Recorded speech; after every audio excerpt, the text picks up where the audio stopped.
are live. What's happening? Crypto fam, happy Thursday. Good morning and welcome back to Look for Crypto. I'm Scott. Whether you tune in now, live, or in the future, it's an absolute pleasure. I appreciate you taking the time out of your day to consume the content. So thank you. Someone bounced in, drop us a comment, lad. I will say hello. Today, someone mentioned in the comments that I should do these as a podcast type video. I'm going to try that today. I've hashtagged it #1 podcast, live podcast style chat. Morning Emil, morning XRP. That's a mint name, XRP. So yeah, we're going to do it as like a podcast style chat. I'm basically just going to talk about the internet of value. Hopefully get some questions back. I'm going to watch a few videos. And we're gonna basically just look at the true scale of this. Morning, Boo. Like the true scale of it. People are missing the true scale. Like I said yesterday, they missed the scale of the internet. People looked at the internet, saw email without the post office. They saw sending a letter without the post office, and that's all they thought it was. Didn't think about websites, didn't think about content creation, didn't think about online streaming, didn't think about online e-commerce, didn't think about loads of it, or most of it. It's happening again. With the internet of value, people are seeing payments without banks. They're seeing payments without banks, payments without payment providers, payments peer-to-peer, just wallet to wallet. And it's all they're seeing. It's all they're seeing. They're not seeing the content creation side of it. They're not seeing the e-commerce side of it. They're not seeing the instant settlement global side of it. They're not seeing what can possibly be built on top regards to your medical records going on a DLT database, your criminal records going on a DLT database, your passport, your driver's license, your dental records, everything. When you're going on holiday, it's all going to be stored on pretty much your own personal ledger, which whatever it is, you can make your own, like I've suggested, and we will be doing in the future. Some of us will be making our own, or you can rely on someone else who's built theirs. So if you use IBMs, you're relying on IBM. But make no mistake, when you book an holiday, the tickets go into your phone, and it'll be in your chip, or it'll just be boom, be in there. And all your medical records will be there as well, so they'll know if you're diabetic, or they'll know if you're epileptic, or they'll know you're this, and all that. You don't have to start wearing the diabetic bands anymore, or I'm epileptic. Loads of little things. There's so many little things that are just going to build up to the, like, oh wow, right? So first off, this guy... House and Ripple had met with the Central Bank of Brazil and is in talks and negotiations right now for billions and billions of dollars of cross-border remittance payments. This is only more proof in the pudding, and it's being covered up by the mainstream media that XRP, even though I don't like it that much, could be a part of the new reserve currency globally. News just broke. Why has it took people so long? Why has it took people so long? Why? Like 2 years? Why? What's so special about the Central Bank of Brazil, bro? Like they've not been speaking to other central banks. Do you know what I mean? So because he's speaking to the Central Bank of Brazil means he's gonna take notice, Christopher Green. Yet the letters to the Treasurer and stuff like that. It's weird, isn't it? Why now? Why now? Like Dave says in the bottom, XRP Dave, he might be trolling. And the SPQR, so many people hating on this dude. Let's celebrate that a BTC Maxer is promoting XRP and bringing his views that it'll go boom at some point due to all that Ripple are doing. Here's a link for the news he's talking about. I'm not hating on him, I'm just asking why now? Why now, bro? It's not like we'd not release information. It's not like other people weren't talking about the possibility of XRP being a reserve currency and the SDR. So just because Ripple Chief Executive Brad Garlinghouse just met with the top brass at Brazil's central bank, according to the agenda of authorities of Banco Central de Brazil, the 1-hour video conference call was scheduled on May the 30th. Address institutional matters. In addition to Garlinghouse, other Ripple executive attended the closed-door virtual meeting, including the global operations team. So closed-door virtual meeting with a bank, another partnership, like what? It's interesting that one little thing, Bank of Brazil has caused him to be like, ooh, Ripple now. Digibyte will be storing a ton of important records. Medical chain, you can go online and have your records put on a ledger now. Interesting, might have a look at medical chain. We've got to witness the greatest transformation, as you say. It is. Anyone who's not willing to wait till 2025, 2030, you need to chiggity check yourself. I don't care if you're 65 now. I don't care if you're 70 now. You need to get it in your head that you're living till you're 90.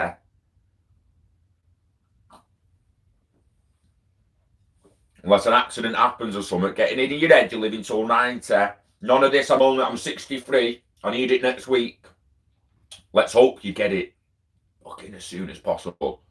But let's not kid ourselves that we might have to wait 5, 7 to 10 years here. And he's storing the medical information is on the ledger many years now. Even Ripple talked about that in 2017. Exactly. Laura. Morning, Alan. Morning, Marcus. Great to see you in the chat. It's been talked about, and this is what I'm trying to say. Now, look, put this other guy on, because when this guy talks like decent. These are the kind of chats I want to hear. These are the kind of dudes I want to listen to, because it's basically, if your man watches this. Technology of blockchain might actually represent a second era of the internet. That for the first 40 years we've had the internet of information, and now we're getting the internet of value. The internet of information was great, but it did have a big weakness. You couldn't store, move, transact value without a powerful intermediary, and that's what blockchains solve. And when I send you some information, I'm actually not sending you the information, I'm sending you a copy. That's interesting. Whether that's a spreadsheet or a PowerPoint file. Stop it. Doing to me. Or a Word Signal. document or an email, or even with the website. The web was a platform for Get fucked. the presentation. Do you know what was interesting? Let me let it buffer a little bit there. Publishing The interesting bit about this is where he's saying we send a copy of information. Has anyone thought about that? When you're thinking about how this works, from the internet of data to the internet of value. And I send you a PDF. I don't send you the PDF, do I? The PDF. The one that was created. The PDF that was created on the day. You don't send the actual one. You click a share button, and the computer and algorithm or something's going to be like, yeah, bro, I'm going to copy that. I'm going to copy a PDF, and I'm going to send it in. It's not like when you're moving something from pictures to video on your computer, in it says you want to move it, excuse me, or do you want to copy it there? So you've got it in both places. Now with data, moving data, it's okay with it being copied as long as you agree with whoever's getting the copy is allowed to see the copy. With value, you can't be copying the value. You've got to actually send the value. Yeah, it can't. It can't see up 50%, is it? Nice. Right, this has got a nice little buffer on now. That's overall a good Should thing. be okay. However, when it comes to assets, things that are of value to somebody, like money, stocks, votes, frequent flyer points, securities, intellectual property, music, Not buffering. scientific Piece of shit. discoveries. My signal's shit. Because that's using. Euros. This guy actually had some good shit to say, and it's just fucked me off. Motherfucker. Right, I've given up on his video. That website can suck a dick. It's really Oh, you come back on now? Not bad. and that you do have it. So for decades, the only way I'll. to authenticate who various parties are in a transaction. Shut up. Establish trust. Dickhead. And overall, Gone these too are far now, really you do a met you pretty you good muppet. job. But they do have some big limitations. First of all, they slow things. If it rebuffers this video, I'm turning it off. Yeah, it's rebuffered it. Nah, you get shut up. Shut up, you absolute fucking dickhead. Jesus Christ, that just pissed me off. You know, very rarely that you see that happen. Fucking 18-year-old me had launched the phone at the wall then. Like legit, I've got the phone in my hand. I just want to fucking I want to show you the video. I get proper annoyed. And people wonder why I want 5G. You can stick 4G up your fucking arse, mate. It's dog.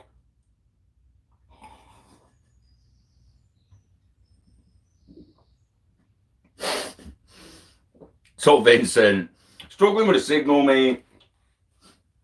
All I want to do is show people a video. Do you know what I mean?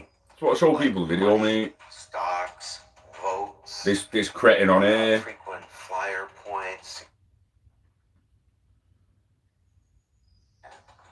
And that's I'm just gonna leave it now, fuck it. However, when it comes to assets, things that are of value to somebody, like money, stocks, votes, frequent flyer points, securities, intellectual property, music. Get fucked. Fuck off. Did anyone else see that? It was fucking Bufford, the piece of shit. It's just pissing us off now. Basically, he's talking about value can't be a copy. Value cannot be a copy. In the internet of data today, I've got a sweat on. It's fucking just started. It's proper got to me that then.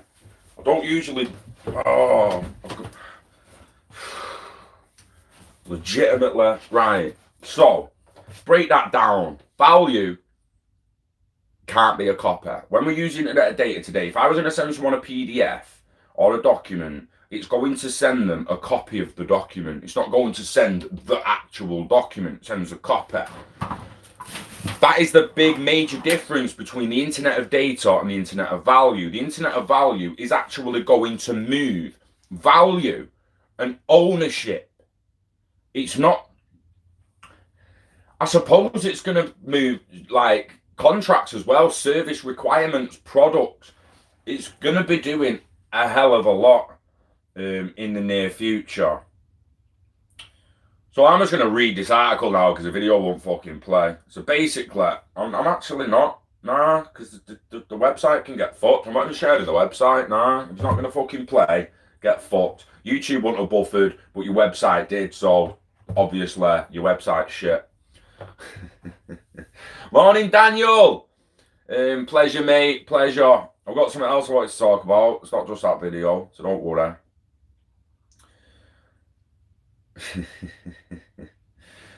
The medical chain, you just called that, then I'm going to have a look at that. But people,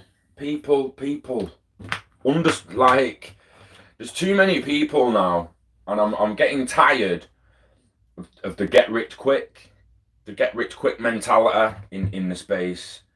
I'm getting tired of people acting like it's a fucking lottery and we should already be rich. And I'm getting tired of none of them really looking at the bigger picture. The true, like, internet of value picture. Like, they're all shunning gaming. Coming back to gaming. Loads of people are shunning gaming at the moment, and I guarantee within 3, 4, 5, 6 years, the kids are going to be pulling at your pants. Dad, Mum, Dad, you're into that crypto stuff. Can you show me how to do this? And you're going to be like, do you know what? I didn't really look at the gaming. I don't know how. Luckily, you might be able to say, go and look at that guy on there, that love for crypto guy, and he'll show you. But ignore something so big at your own peril, basically. You shouldn't be ignoring. You shouldn't be ignoring what's about to happen in gaming. Oh, Buckingham Palace Board. Something's been took off the gates. They took the crest off the gates a few weeks ago. Did they take it off, though? Or did a truck hit it, like people are saying? Do you know what I mean? It's got a bit chilly since I took my finger off there. My arms aren't ready for that. Not this morning. Have you been, Michael? Got a picture and that? Have you asked about of like what happened and why they took it down? We'll get onto that in a bit. we're still only 15 minutes in. Let's stick to crypto for now, lad. Stick to IOV for now, eh?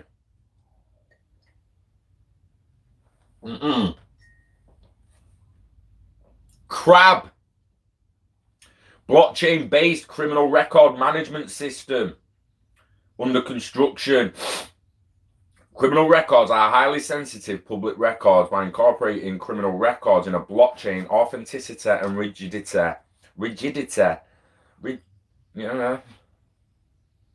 authenticity and rigidity and validity. Would you use a different word? I don't know. Of records can be maintained, which also helps to keep data sales from adversaries. A peer-to-peer cloud network enables the decentralization of data. It helps prevent unlawful changes in the data.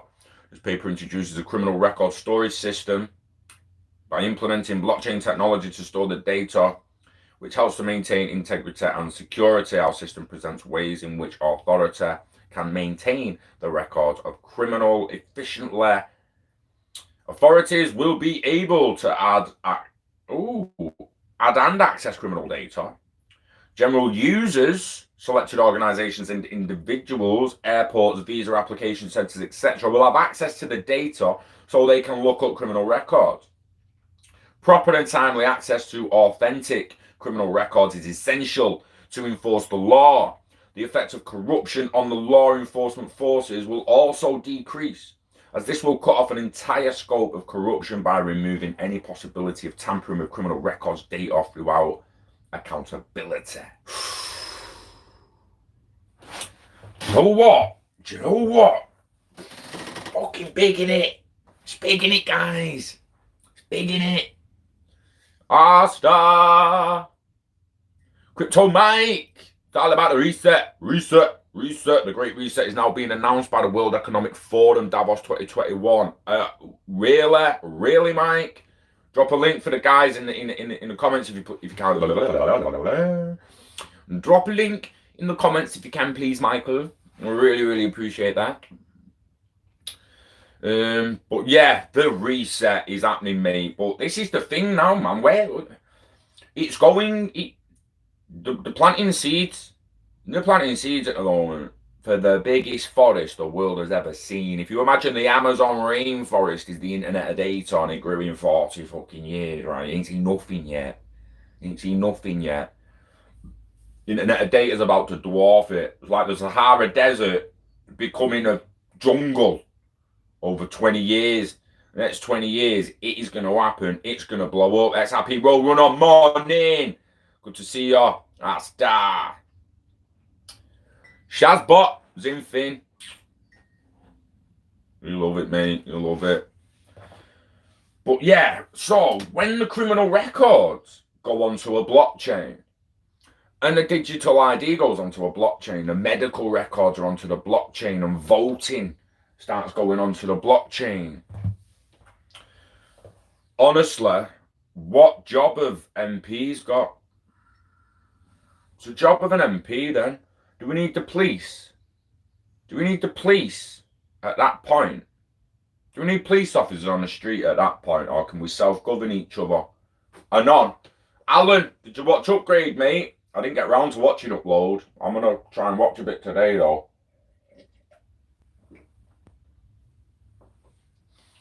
Interesting to see how it's going to go and where it's all going to go, because people know I say that the Houses of Commons and all that down there now, they should just be idea men.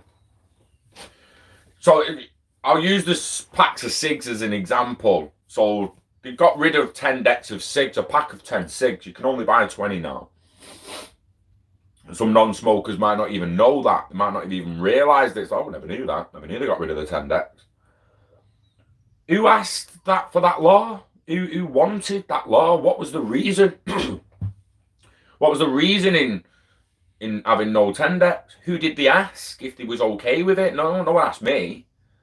No, did anyone ask all the other smokers? Now, if we use that as an example, what should have happened is in the Houses of Commons, the idea men on the House of Commons app, on the fucking government's app, where you sign in and log in with your digital ID. They should have gone, look, we've got an idea here to remove 10 decks. This is the reason, whatever it was. I think it was because kids were buying them or something. Like, kids aren't just going to put the money to and get 20 deck anyway, you fucking idiots. Jesus Christ. So for some reason, control and power and fucking lift me balls up and fucking tighten me tie kind of thing. I don't know why they did it, but they did it. But what should have happened was they should have told us they wanted to do it, told us why, and asked us if we was okay with it. You would then have got a load of non-smokers like, Joe, what, I don't care. And all the smokers would have probably gone, keep 10 decks, keep 10 decks, keep 10 decks. And we'd have decided what happened to that law, not people down south. Morning, XRPI. Oh, the link don't work. Shame.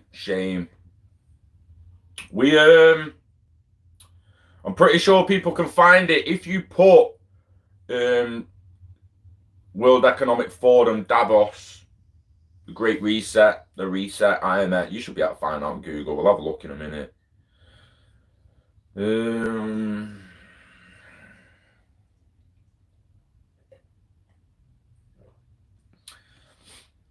David, right.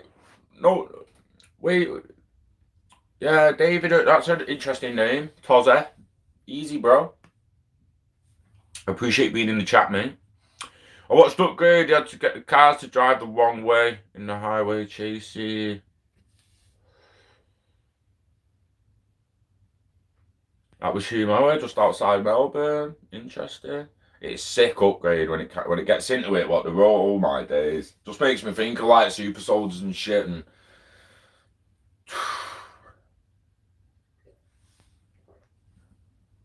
madness, that. Madness. Let me know if anyone needs some tea fuel. David Toze in the chat. Yeah, the kitchen scene was like, yo, and he's like, fucking. Oh, is he shocked of how sick he's acting? He's just like, boom, boom, boom.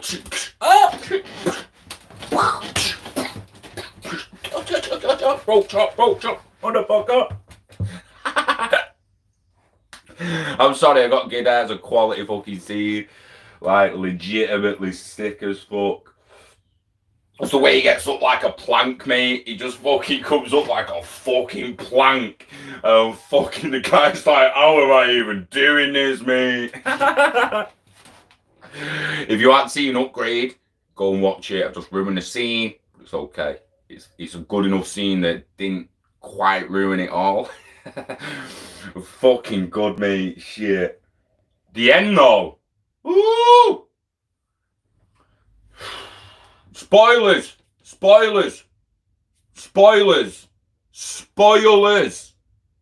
If you haven't seen Upgrade, turn the volume off until you get that. Right? I'm going to put my thumbs down now and then I'm going to start spoiling the fucking end with Alan. So just turn the volume off until I'm like that again. Mate, the end where it puts him into that dream state, bruh. So the robot takes his body in the end, just takes his body. The robot's got control of his body in the end, and the guy's just inside his own head, like out of sleep. Mate, volume back up. Shit, bruh. The end of that was like fuck. Whoa, that is heavy. That's what loads of people are scared of. What actually happens at the end of that film is what most people are scared of. Losing control of what's been put in you. Oh, I want a sequel, me. I need a fucking sequel of that film. It was epic. I need to see an army of them motherfuckers or something. Yeah. Morning, Night Ghost. So if we look at films like Upgrade, Anon, other films like that they kind of even the new fucking hell, what's it called? The shit one, Total Recall. Even the new Total Recall has a little bit of it in. It seems like the phone's in their hands.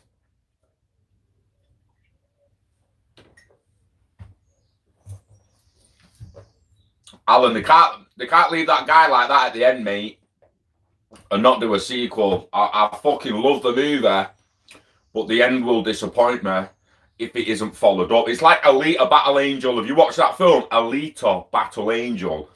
Absolutely epic film. But at the ending, you're like, right, well, if you don't carry that on now, you shit. You shit. Carry it on or it's fucked. It's like, yeah, it's a weird one, but it definitely needs a sequel.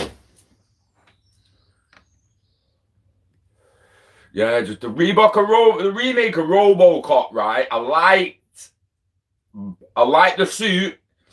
I like the a little bit of the technical aspects of it, of how he does it up, but there was no heart in it at all. No heart at all. Like, oh my god, the original RoboCop, mate, for the kind of guy he was, for that to happen to him, and then for him to find out that his wife tried to wait for him, but then she had to just move on, and he's fucking goes back to his house and all that. Oh mate, that is, for me watching that as a kid. And that stuck with me forever, mate. And he was like, and then he went off, man. Went off. He's trying to like remember who he is. Oh, Murphy ends up a black guy for the diversity bullshit instead of the female woman that should have been. The new film. There was no heart in it, mate. No heart in the way they made that. G'day, Steve. G'day, lurkers. Ex Machina, that's another one. That is another one in it. Ex Machina with the artificial intelligence. I wouldn't mind a sit down with Elon Musk, mate, to see how easy is it going to be to actually control. What does he think? Should we have a look at Neuralink, guys, or should we stay on crypto? Or should we have a look at Neuralink? Just fuck crypto off. It's fucking taking ages, isn't it? Let's get back to crypto in 2025. We'll do some deep talk and all the rest of it until then.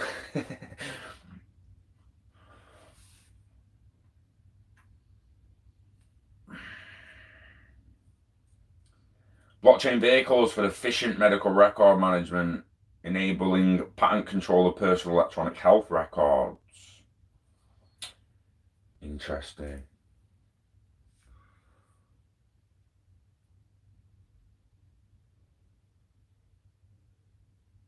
GBP pairs now live on Bitstamp. No fees all month. Easy peasy on and off ramps for UK bank accounts, liquid and secure. Great shout, Steve. Great shout, Steve. Guys, check Bitstamp out, baby. I think I'm using Uphold at the moment.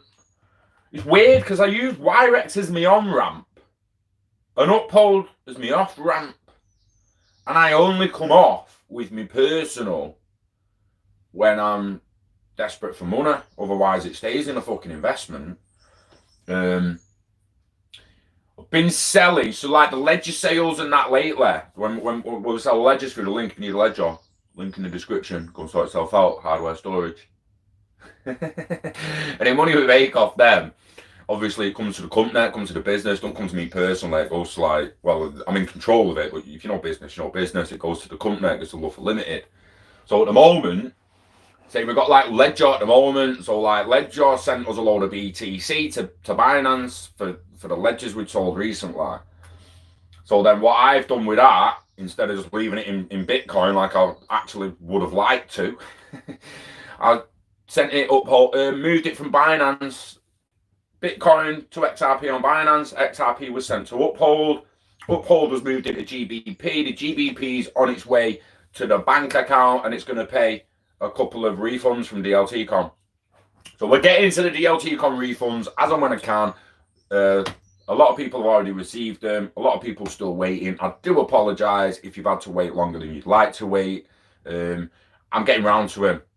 We're not forgot you. I'm getting round to him, and you can get your money back. Don't worry about that. Do not worry about that. And stay tuned for DLTCon in the future. We're just waiting for lockdown shit and confirmation of dates to start promoting that again.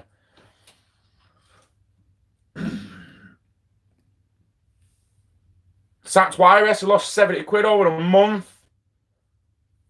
to the threat and reporting as fraud. Yeah. See, the thing about Wirex, mate, I'm not saying people should 100% trust them, but for me personally, it's a nice fast on-ramp, which is a matter of get on in Wirex, buy XRP, send them Ledger. Done.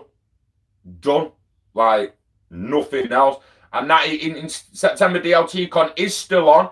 We haven't been informed of the hotel that it needs to be cancelled, that they're not going to be able to open by then. I am a little curious as to what happens with the bookings that have already passed. So if you imagine someone had a booking in April, May, June, July, and August, and they can't do them bookings, do we need pushing back? Do you know what I mean? I'm not spoke to the hotel at the moment. Like I say, we're waiting for confirmation. Now, if that means you want to sit back and not buy a ticket just yet, entirely your prerogative, that it's up to you. You do you and just sit and chill for a bit. But at the moment, yes, it's on. At the moment, it's still the 5th of September. We haven't been told we have to cancel it. We haven't been told we have to move the date. So give me a couple of weeks. We will get 100% confirmation for yours. And yeah, it's still on. DLT Con 2020 Manchester is going ahead 100%. Worst case scenario, the date will be moved. But like I say, no confirmation. That's not me saying that the date's going to get moved. If there is a backlog and they're like, oh, we understand using September, but the guys who wanted to go in June are going to have to go in July now, and the guys who wanted to go in July are going to have to go in August, and the August will go in September, and in September you'll be moved to October. Could be moved, but at the moment it's not. Still going ahead, still at the 5th, still in Manchester. So morning, Devon. Morning, John. What do I think about the MoneyGram buyout offer? I'm not thinking anything until MoneyGram come out and say that we've had an offer off Western Union, or Western Union come out and say we've had an offer, or we've made an offer. How could I not think I made an offer then? We've had an offer. We've made until it's official.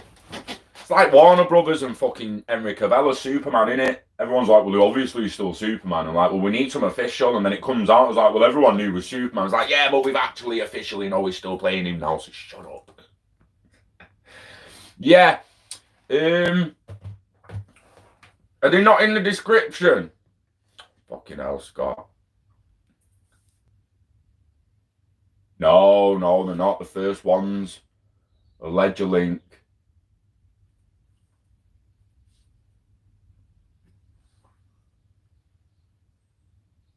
Right. Let's have a look at this, Devon. Oh, can I ask you about Theta? Sign up yesterday, linked my wallet on the phone. Left computer on, nothing seems to be happening. Right, link your wallet on the phone in what way, mate? Did you send the 0.003 T fuel to the Guardian node? And then did you copy the hash in the pre-Guardian node screen and verify the wallet? And then bear in mind that it's not going to send anything to your wallet till the 1st of July. It will be building up in your Edge node tab. Bear with me, I'm going to run into my bedroom and show you. Bear with me, mate. I'm running.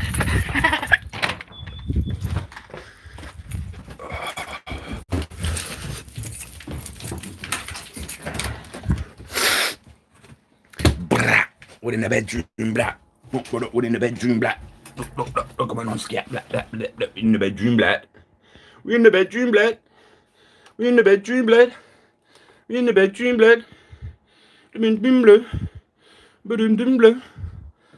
Theta TV. He's playing. I've hit me 25,000 Kappa coins, so I need to spend some of them. That won't go up. 36 T fuel in there. We've earned 0.2 while streaming this guy. You see the T fuel tabs? I'm just going to earn T fuel if you watch them. Going to earn T fuel. Backwards. What's he on? Some T-Fuel, bruh. Got the ads. Get paid for them now. Get paid for them. It's all good. Get a few cents for watching ads. Lovely. T-Fuel earned. We just watched that. Got no volume on. I'm just letting it do it itself, mate.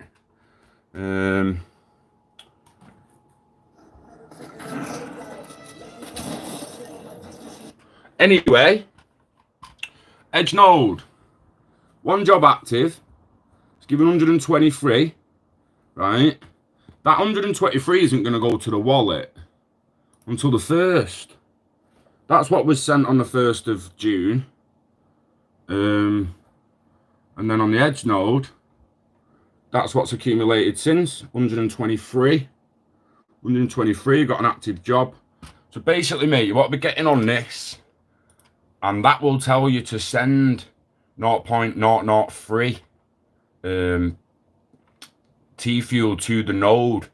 But then it will ask for the hash. So you'll have to go to Theta Explorer, or you'll have to go to the actual transaction in your wallet, find the hash, and enter that hash to verify that pre-guardian node.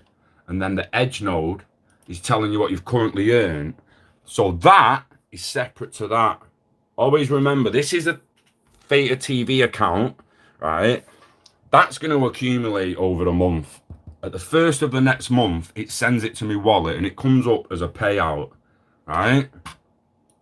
This one, I'm gathering T-Fuel for watching and the coins that can buy buffs and stuff like that, which is basically for when you go to the store. You go to the store and you can buy stuff on here with T-Fuel. So basically, I've got 36. So I've got 36 T-Fuel up there. If I had 7,000 in the wallet, I could send the 7,000. Could I? I don't even think you can send it. You have to just accumulate it. T-Fuel history. Oh, there's the wallet. Theta Explorer.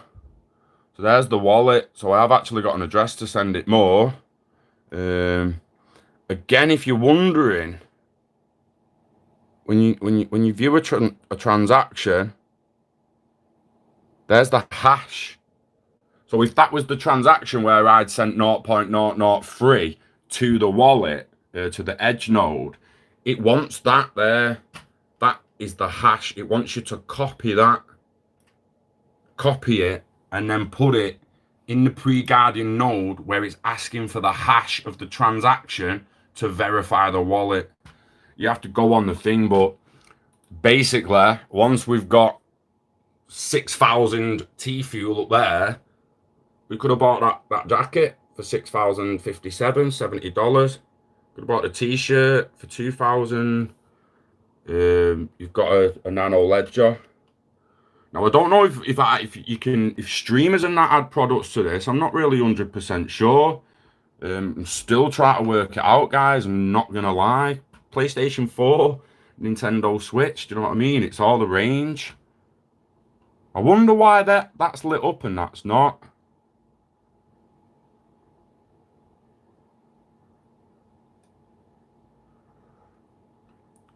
Imagine that.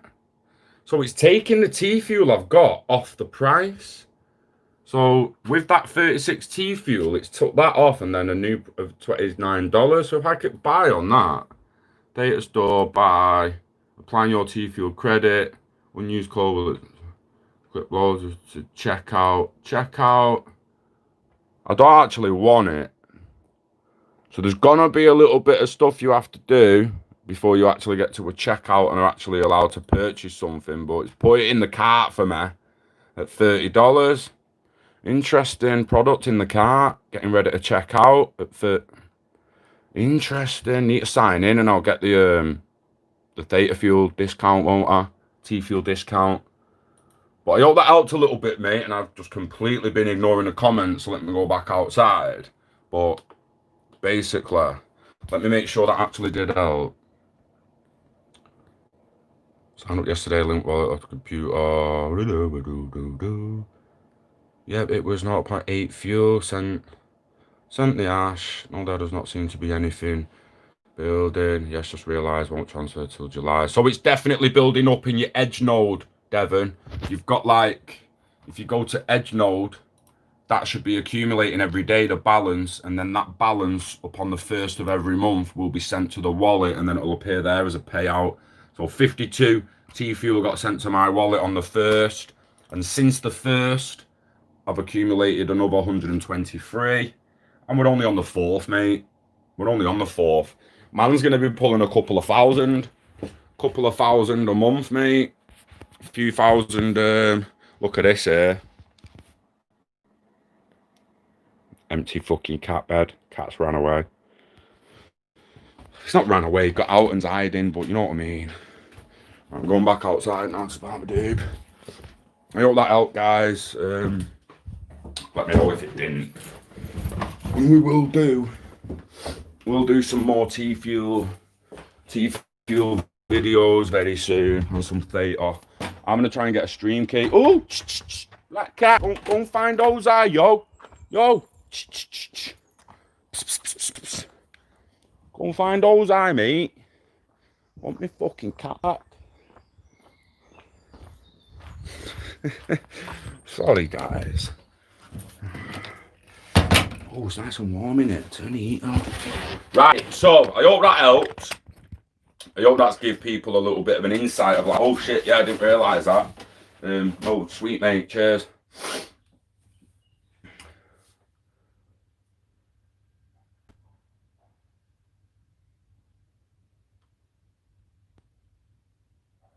Night, do you know we Western Union Army? You're taking, no offence, not trying to attack your opinion or anything like that, but we kind of established the other day that Western Union, the oldest money transfer company in the world, mate. They're like 170 odd years old. What was it? 160 years old? Gonna have to fucking Google this now. 179, 69. Oh, 160, 260. No, TSB was 260 something. Western Union, 1851, 169 years. Right, so we was talking yesterday about Western Union being the company, and one of the companies that pioneered and innovated, right, on telegraphic communications, telegram communications.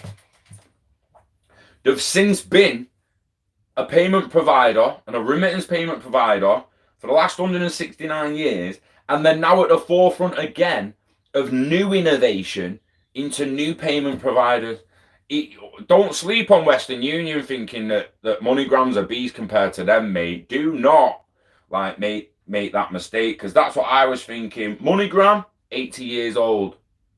80 years old. I've seen humans older than MoneyGram, mate. I ain't seen a human older than Western Union. It's a beast. Western Union's a beast. Now, I'm not saying it can't be killed off and it won't be killed off. I'm just saying just don't sleep on it. Like, they have been about. You oiled the door. I did oil the door, Steve. I did oil the door, Steve. Oh, the vast.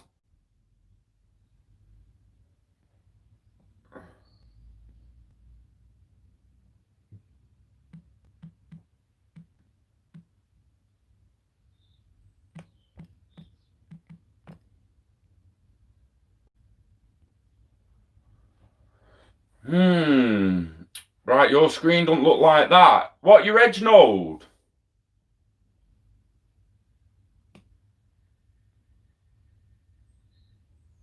The edge node's all you've got. You haven't got the pre-Guardian screen.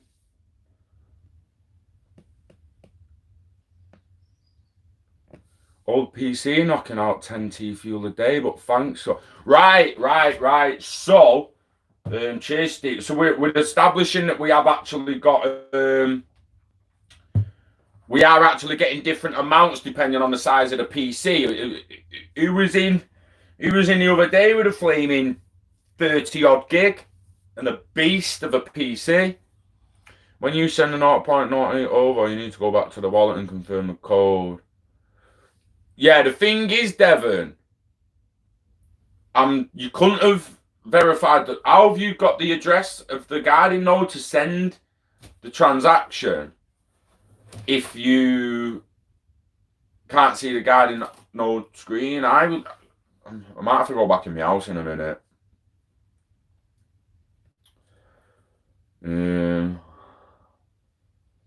Could be hostile takeover.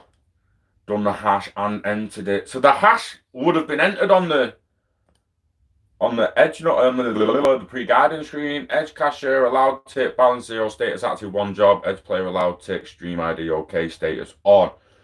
And you've got the pre-node screen next to that, Devon, because your balance should go up shortly. Just give it a few hours. If you go over balance, if you move the cursor left and right, I think there's not whether there's a little question mark there or not, but keep moving it left and right and it'll pop up and it'll be like your balance isn't actually refreshed real time. Just give it a little bit of time and it should pump up a little bit more. Yeah, Night Ghost, bro, I ain't saying that you're wrong, that MoneyGram ain't going to be the biggest. They might well be, mate. Google came out of fucking nowhere and absolutely domed for information sharing. Where's Post Office, mate? Where's Post Office? Why was the Post Office website not end up the Google? Why did the Library of England not make a fucking website before Google? It ended up Google. It's not like new innovators and new people can wipe the floor with old acts, because we saw it with Blockbuster and Netflix. We've seen if you don't innovate, you'll die. But all I'm trying to say is Western Union are clearly trying to innovate and have been innovating with the financial markets for almost 170 years. Just don't sleep. Don't sleep on Western Union. Ola, I'm with you, mate. Surely Western Union would be a bigger customer for Ripple. But did they need to do it with MoneyGram, one that's half the age, only 80 years, before the big boy actually went, yeah, you know what, you can have our market as well? Interesting. It's a laptop, so I'll just close the lid. I assume it stays on, or I'm wrong. Ooh! Yeah, if you shut your lap, it won't. Your lap is going to go sleep, mate. Your laptop's going to go sleep if you shut it. It will not work in sleep. That's why my PC's on, and I've just got the monitors turned off. Did you see when I went up, I just turned the monitors on? Because the PC's on. PC's on mine, innit, mate? It is our star. It's very interesting, mate, because at the end of the day, Theta's interesting because of how big streaming's getting. That'd be right, mate. People was making millions on Twitch 5 years ago. That ain't new. That ain't new. Making money through streaming ain't new. Making money through streaming ain't new. Do you know what is new? Making money watching streams. It's a fucking new one, innit? Hey? Actually receiving value for watching streams. That's where it's at. That's where it's at. If you can't beat them, join them or take over them. It's one way of looking at it, isn't it? Crypto Justin. XRP talking speculation. Do you think the potential takeover is because Western Union don't want another company undercutting them? At the moment, I'm not 100% it's a full-on takeover. I've got the impression that they just want to buy some shares like Ripple did, but only time will tell, and we need an official statement until we actually know. So until then, I don't know what to think, mate, and I don't really want to think anything. I'm willing to speculate and debate the possibilities, but I don't know what to think. I don't know. You just don't know sometimes. Sometimes we just don't flaming know. Do you know what I mean? Like,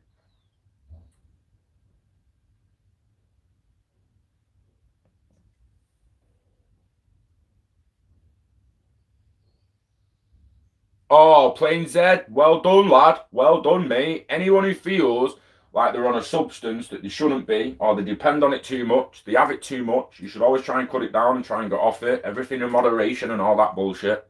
Fully respect you giving it up, mate. Hardest time I have is watching the stream. I'm sorry, mate. But yeah, and I'm not ready to let it go yet. if Western Union don't directly partner with Ripple, you bet your ass and make sure you realise that they're still partnered with someone through the W3C or Hyperledger Consortium or the Linux Foundation. There's still going to be partnerships there. It's not just because there's not a direct partnership.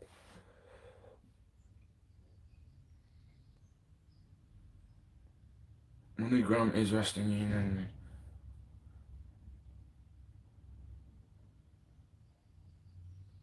MoneyGram is Western Union. The Monopolies Commission forced a split 80 years ago.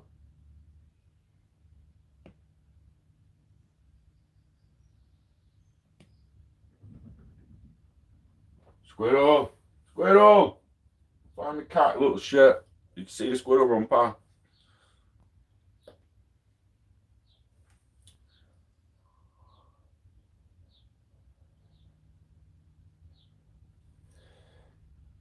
Right, I want us. Alright, one sec.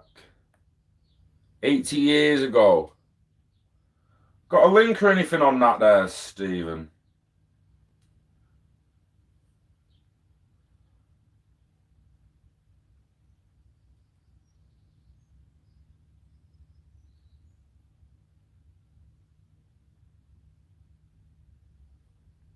Monopolies Commission.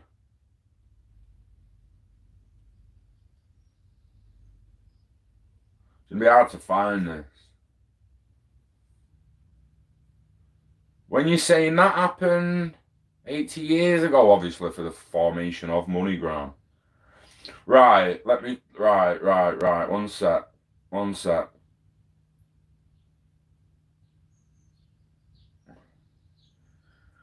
MoneyGram. MoneyGram. MoneyGram. MoneyGram. MoneyGram. MoneyGram. What's that tune off? Raggy dolls, dolls like you and me. Raggy dolls, raggy dolls.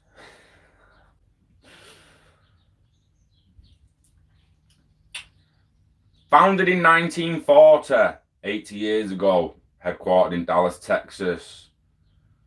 Products, money transfer, money orders, official check bill payment services, revenues 1.2 billion, number of employees 2.4 thousand, website 2014. So the history, MoneyGram International formed as a result of two businesses merging.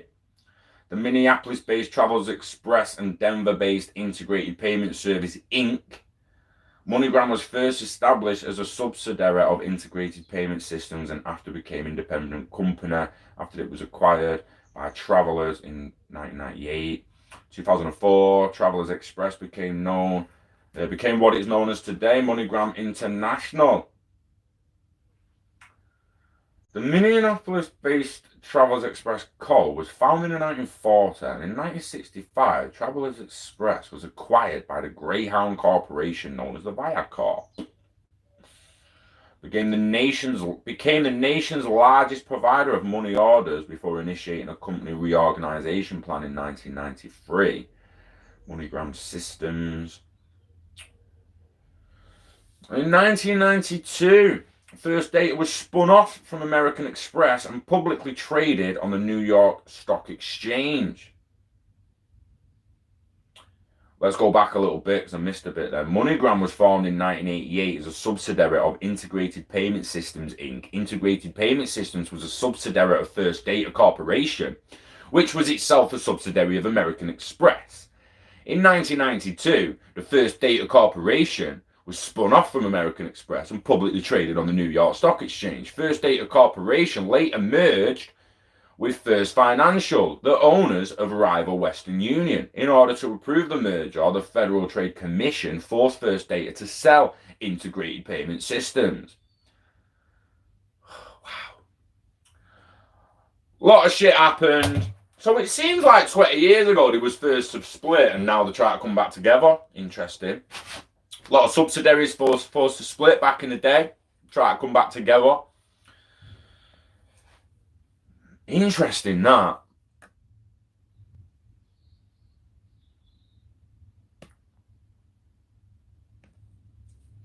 Only want some money back. I'll stop. Morning, Mark Clark.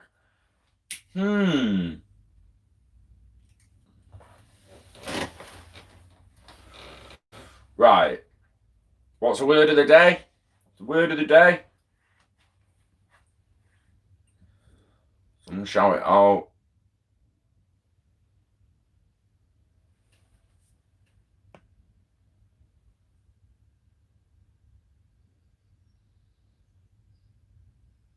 I doubt it, Ollie. I doubt it, mate. I think they're probably just keeping clients happy. If there's any animosity in the background towards Ripple and Ripple Net by anyone, any corporation you want to work with, you're going to have to be careful with how deep you get in that water with Ripple.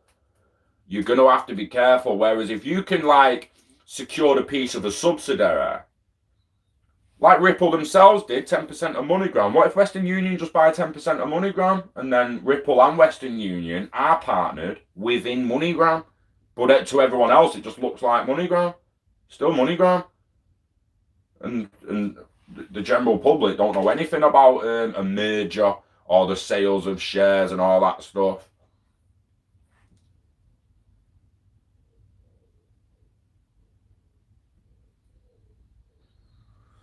Interesting, that, Devon. There's Carl.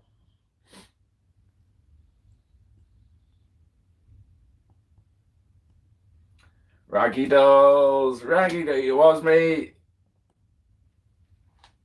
You preferred Super Ted. I can't remember Super Ted song. Exactly, Western Union.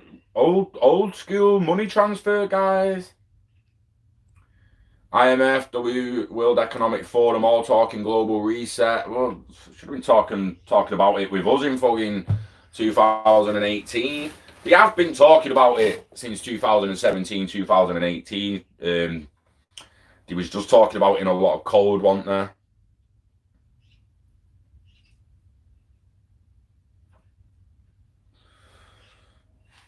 You bought 500 shares of MoneyGram Friday. If Western Union buy MoneyGram, would I lose my stake? No, you own it. Who's you buying with? You'll own them shares now. But people need to understand, like I said just today, there's different kinds of shares. Ripple ain't just been to the New York Stock Exchange and bought 10% of MoneyGram's fucking shares on a platform and app, and then they're looking at fucking shares on an app. It's not how Ripple have done MoneyGram shares. It's not how Vanguard are doing them shit. They've bought actual fucking shares, mate. Probably got voting rights in the company and that. I don't know, probably got voting rights in the company.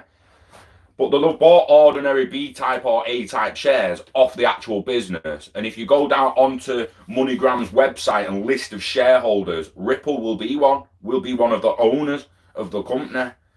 It doesn't mean it won't be like a person who's owned some, but I'm pretty sure Ripple, the company, will go down as 10% MoneyGram shares.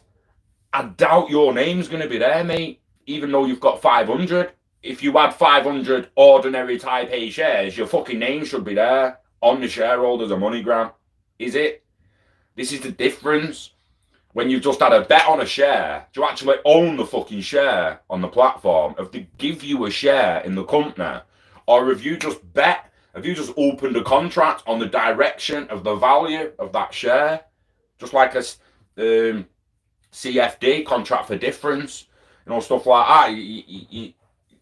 There's different ways of doing it, and you might not actually own the share, mate. You might have just made a bet against the share price. So it's the global reset is a major key regarding the Internet of Value, Scott, 100%, because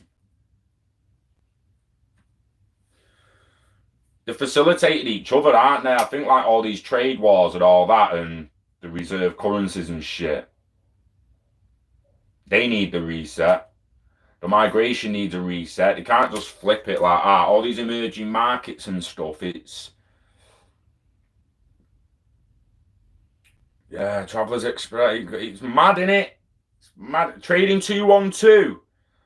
So do they actually give you the shares, or is it a contract for difference? Because owning the shares, you'd be on the list of shareholders, surely. They're very blunt about it now.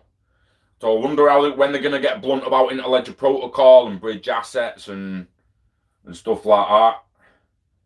Do I own shares I bought on trading 2-on-2? Is trading 2-on-2 real shares?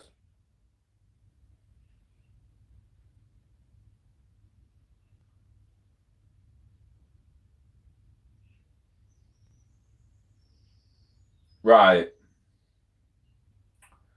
Trading 2-on-2 offers zero commission, real stock and ETF. Trading 2-on-2, it's primarily a CFD platform and broker, which is contract for difference. So we'll open a contract on the difference. I think it's going up. If it's going up, the platform owes me profits. If it goes down, I lose money. Contract for difference set up on the movement of price. But it also lets you trade with real stocks and ETFs if you open a trading 2-on-2 invest account. So check your account and check what you've got. You might have a contract for difference account open and you just bet on the price movement. Or you might actually have a trading 2-on-2 invest account open. And it's slightly different. If you are worried, if you actually wanted shares and you didn't just want to bet on the price, actually dig in, mate, and see which one you've got, because you might not have what you actually want. So it's worth looking at. If you're happy having either or, and you just want to make some money, just want to leave it 6 months and see what happens, bear in mind contract for difference is probably going to charge you fees to keep the trade open, just like a futures account will. Right, so Peter there, like, I think Western Union just trying to flex some muscles now they're late to the party. I think Ripple is bigger than a beast now. What I think's happened is some of these companies heard about Ripple in 2015, and by 2017, they was trying to make their own, interoperable ledgers with everyone else. And I honestly do believe they thought they could make their own little bridge asset, but there seems to be no competing with Ripple yet. Like, and I'm not just talking speed, scale, reliability, trusting it, and all that stuff. I'm talking about the partnerships they've done, the groundwork they've laid. They've done nearly 10 years of over 10 years of groundwork. It's all been laid to catch them now. It's like, it's not exactly the same, right? But it's like people expecting Yahoo to suddenly get bigger than Google. Yahoo's clearly not going to die now. Some people must still be using it because it's still fucking there. But don't talk to me like it's as big as Google, as a corporation, search engine, maps, do you know what I mean? Artificial intelligence. They're nowhere near him. They're nowhere near him. And it just seems that every other asset that's trying to compete as a bridge asset, regardless if they can do it fast enough, Yahoo can still search as fast as Google, mate. But do you use it? Or do you use Google? But they're still the same speed. It's because the one's been around the longest, one put a foot on the market, stamped a foot down, and attacked multiple avenues of the market. And they blew up. It's the same with Ripple, Western Union, and everyone now, I feel, are looking back and thinking, yeah, we should have backed this horse earlier. We fucked up. We fucked up. We should have backed this horse earlier. We knew we was going to lean on it. We knew we was going to use it, but we thought we was Billy Big Spuds and could do it without him, just because we've been about 160 odd years. Same with all the banks. You can imagine Lloyds, I've been banking for nearly 300 years, mate. Who the fuck are you? And you can set the 25-year-old cryptographer who walks into JP Morgan and Chase's fucking head office and there's a load of white-headed 70-year-olds and he's trying to tell them how the Internet of Value and cryptography is going to work and that they need Ripple, and they're going to be like, no, get fucked. Don't need no one. Been doing this shit since you was, you know what I mean? I'm getting at, and they'd be egotistical and they'd be shallow and they'd be skeptical of the new system. 10 years later, probably should have backed that horse.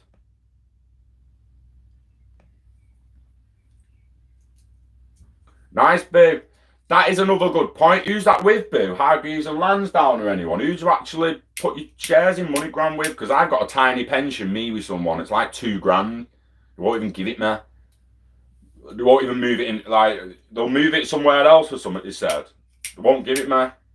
It's only £2,000 for fuck's sake. It worked at a company, not even that long, paid in, and yeah, can't get it. So I wouldn't mind actually moving that to Hargreaves and Lansdowne or someone that can actually put it in MoneyGram or Ripple or someone who's in payments on the up.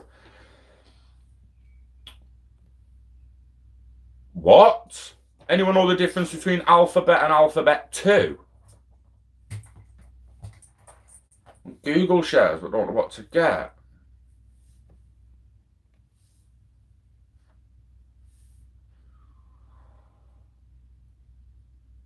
Google. So when you question it, is a corporation worth it? Alphabet. They only made Alphabet in fact 5 years ago, didn't they?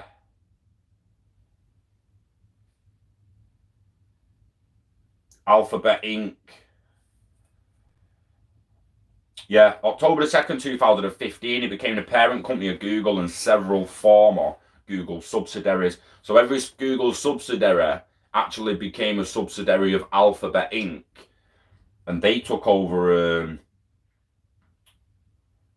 the whole thing as the parent and umbrella.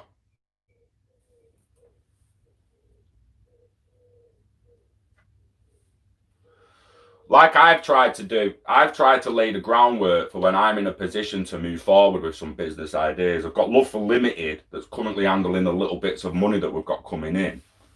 And then we've got Love for Crypto Limited and DLT Con Limited that are parented by Love for Limited, and they're actually in the dormant companies in incubation within Love for Limited until they're generating more revenue. So if DLT Con Limited, DLT Con start generate more revenue, not only will DLT Con Limited then start making money and start be able to run bigger conferences and actually help people, give giveaways, do competitions, invest in people's ideas. You know, we'll do a competition at a DLT Con one time and everyone goes in a raffle, and then whoever wins a raffle might get like 5 or 10 grand invested into their business idea, or you might win 1,000 XRP for your kid. Do you know, like, it's not, when these events start taking off through DLT Con, it's not all about me building a corporation and making money. It's about us building an entity and corporation that can then help the community. I just give you a job. You might just want a job. There might be a job there for you. So I mean, oh, I fucking love a corporation if I could do that. Well, I need someone who can do that, mate. So come on, let's have it. Let's do it. And it is what it is. You've got to lay the foundations right. What's going on with the XRP price is try to get people off the fence. It's doing what it always does, mate. If you sat on a fence, to try to get you to get off the fence and just ignore it. What you're better off doing is just watch Netflix while you're on the fence and just wait for it to move. Keep accumulating with value you're comfortable risking. That's all we'll say. So by the risk, what I mean there, I don't mean I believe XRP is going to go to zero and you're going to lose all your money. What I mean by risk is if you're sat on £4,000 now, say you sat on £4,000, you know, I wouldn't mind put £4,000 in XRP. I'm saying the risk is if you put £4,000 in XRP right now at 20 odd cents, and then all of a sudden, 8 weeks later, you actually need to pay a bill. Fucking hell, that's actually got on top of me. I should have. Oh, where's that £4,000? And you go and look at that £4,000 in XRP. The price has actually dipped a little bit, and it's only 3,200. You're not going to want to take £1,000 out of that then to go and pay that new bill that's just popped up. Assess the risk properly and make sure that you're willing for it to dip in the short term, knowing it's going to come back in the long term. It's why people dollar cost average. So take the £4,000 and put 5 ton in this week. Wait to see if the price comes down a little bit, see if it goes up a bit, maybe put a little bit more in next week, then a little bit more in the week after. And you might find that it went your way, or it might go against you, it might run and you think, fuck, I should have put the £4,000 in. Or it might come down again and you think, fuck, I should have only put 2 in. We can't make that decision for you, mate. No one can really make that decision of should I still accumulate. I don't know, mate. I don't know whether you should. You need to act. You need to go to the mirror and be like, yo, mirror, shall I like? What's our situation here? Let's have a proper little. What bills are coming in? What debts are we expecting? What this? What that? I mean, arrears of anything? Have I got some spare money?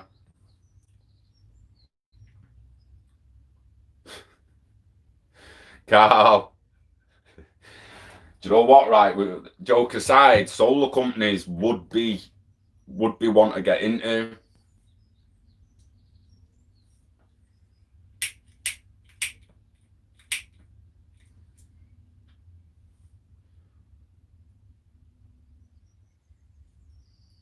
I don't know about trading 2-on-2 terms and conditions, and that's why I'm saying anyone involved in it should really go and read the terms and conditions, read the small print, see if they've got a contract for difference account open, or are they actually in an investment account, and what's it mean, what's the actual major differences. So Western Union's business model has been destroyed by Ripple and MoneyGram. In less cost, better service, deposited straight to the receiver's account. Western Union can't. So it's genie back in a bottle. Do you know what the other point on that though, Plains Ed, is what I feel? Transfer Go and all that, yeah, they've made remittance cheaper. MoneyGram made remittance cheaper. But Uphold, they could just be using Uphold. They could just be have XRP wallets each on Uphold and do the currency change themselves. So the remittance, so the foreign worker working in Mexico gets paid in Mexican peso, puts them onto Uphold, or some of them onto Uphold that he wants to send home, swaps them for XRP, sends the XRP to his family member's Uphold wallet, and then they swap it for Indian whatever, or whatever they want, Australian dollars, whatever, wherever the guy comes from, and they just do it themselves. They've hardly lost any money. They've not paid any fees.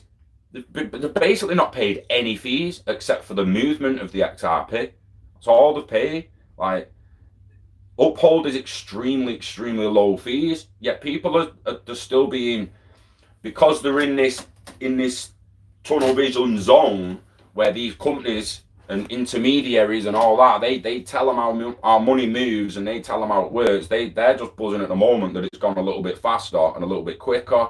And if only they knew about Uphold, but Western Union and that are not going to go to the customers. Oh, by the way, you can keep using us if you want, or go and use that Uphold thing and save well more money.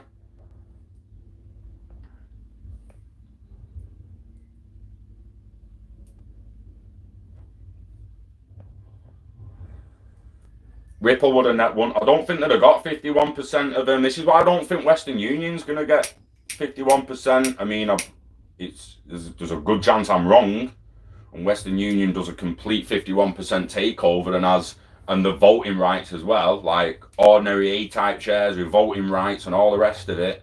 Then yeah, they own the company. They basically own the majority of the company. Have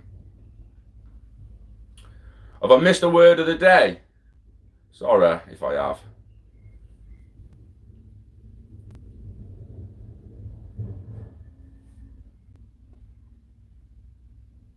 No, word of the day. Anemones. Anemones. Anemones. Anemones. What else has a moans? Emones. Pheromones. Pheromones. Anemones. Steve, you got me, mate. I think you've got me here. Like yesterday, I knew it was in the head. I was kind of right. I want right, but I was there. Anemones. Oh, I need to deduct this a little bit, decipher this a little bit. I need to get a little bit close. I've got to shoot a guess, Anna, basically. Got to shoot a guess before I do the Google search. Hands are up, not got my phone. Phone's invisible. Not Googled it yet. Anemones. I mean, it's some guy called Dave, like, wife called Anna, and she, like, moans every night. I'm only joking. Sorry. Anemones. Pheromone. Is it some kind of pheromone, but internal, an anti-pheromone or something? I'm going to Google it. That was my guess. Somehow linked to pheromones and smells and stuff. Don't know.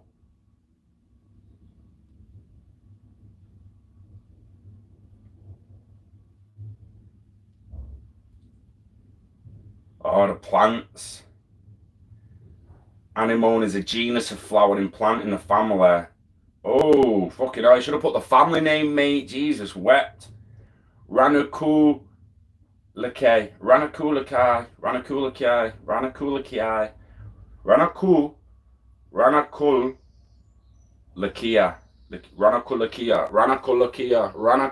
that one there, yeah, somewhere around there, it's in there, yeah, Ranakulakia. Interesting.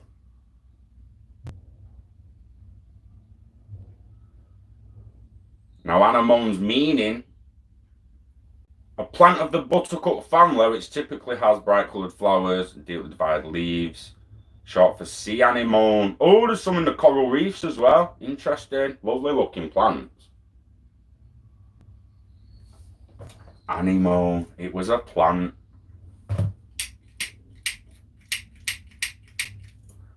Yeah, that was a fail. Plants, no fuck all really to do with pheromones on it. Get to the bottom of the charts because I've lost this here. I think MoneyGram is becoming a hub. Oh, MoneyGram's only valued at 200 million. Ripple's valued at 10 billion. It's great, innit? You know, when you're talking about value, you're like only 200 million. And you have to use only 200 million because in the other breath you're using 10 billion, but like only 200 million. Yeah, it's just 200 mil. It's only worth 200 mil. Only. I'm with you, mate. I fully understand where you're coming from when you've got to use that terminology, but it's funny that, innit? It's only valued at 200 million. Your company's only valued at fucking hell, mate. I wish my company's 200, only 200 mil soon. Western Union and MoneyGram merger blocked. Yeah, we went through that not long ago, Pete. In the 90s and that, someone had to get rid of another company. Didn't really take it all in, to be honest, but it was. My ex was called Annie, I think, I know the answer. That's great.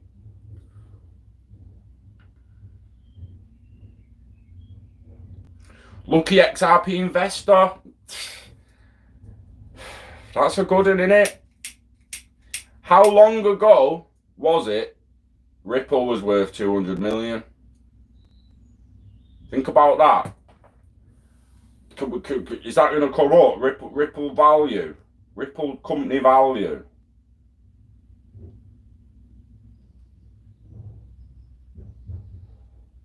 Because how long did it take Ripple to go from 200 million to a 10 billion company? And what happened to the value of MoneyGram when they purchased that? Now, if you let that go another 5 to 10 years, is MoneyGram then a unicorn company worth over $1 billion with no debt? This is what, like, these guys, they're not looking at it like us, Lucky XRP. They don't look at it like us. They look at day trading and the way they play with money in the background each day. That's what they do for daily profits and that. But when they're looking for investments and innovation and long-term assets that they can purchase, they're legitimately looking 5, 10, 15, 20 years in the future. Even the 60-odd-year-olds and that, they're a CEO, a director. They've got to secure the future of that business. It's the job. And if they're not doing it, they're not doing the job. They're at risk of losing the job. And the board of shareholders and that, bringing someone else in who's going to push the company forward into new innovation and a new digital world. The Western Union now be looking at MoneyGram and looking at how fast Ripple's grown. Want a piece of that growth, mate? They want a piece of that growth. It's going to be interesting. Keep your eyes on MoneyGram's value as well as the debt. It's going to be extremely interesting at where them numbers are come 2023, and then 2025, and then 2030. It's going to be extremely, extremely interesting.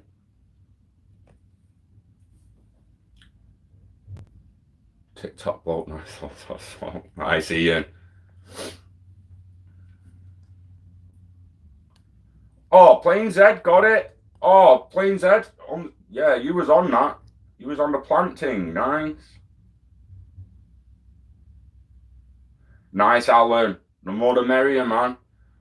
The more the merrier. Nemo struggled with it if you need a hint. Fucking hell, why couldn't I have seen that?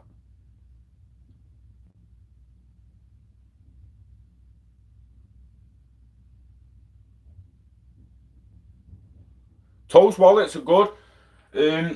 When you get a paper wallet online, you get a key store file wallet or something like that. Some people don't like them because your store words end up on paper and that. But when you buy a ledger and you write your mnemonic phrases on and you restore words on a piece of card or paper, it then becomes no different than a Toast wallet if you lose the ledger device. Except you need another ledger device.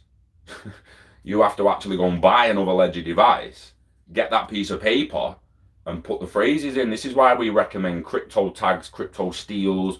Put your restore phrases on a piece of metal, and then if your house has a fire or you suffer any damage, there's a high probability that your restore phrases are surviving the damage. To what happens to your PC, your ledger, it doesn't matter. Your restore phrases are surviving. And buy a new ledger, and boom, you're good. Whereas the Toast wallet, if you just get the Toast wallet and put the address on a crypto tag, you just need that crypto tag to sign in anytime on any PC. They're a good wallet to have. Anyone saying they're a shit wallet just don't know what they're talking about and is not coming at it from a certain perspective. You've got to be a little bit empathetic from everyone's situation and look at it from certain perspectives.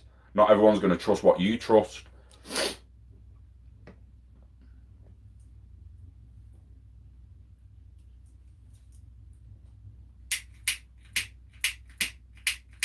Fucking lighters.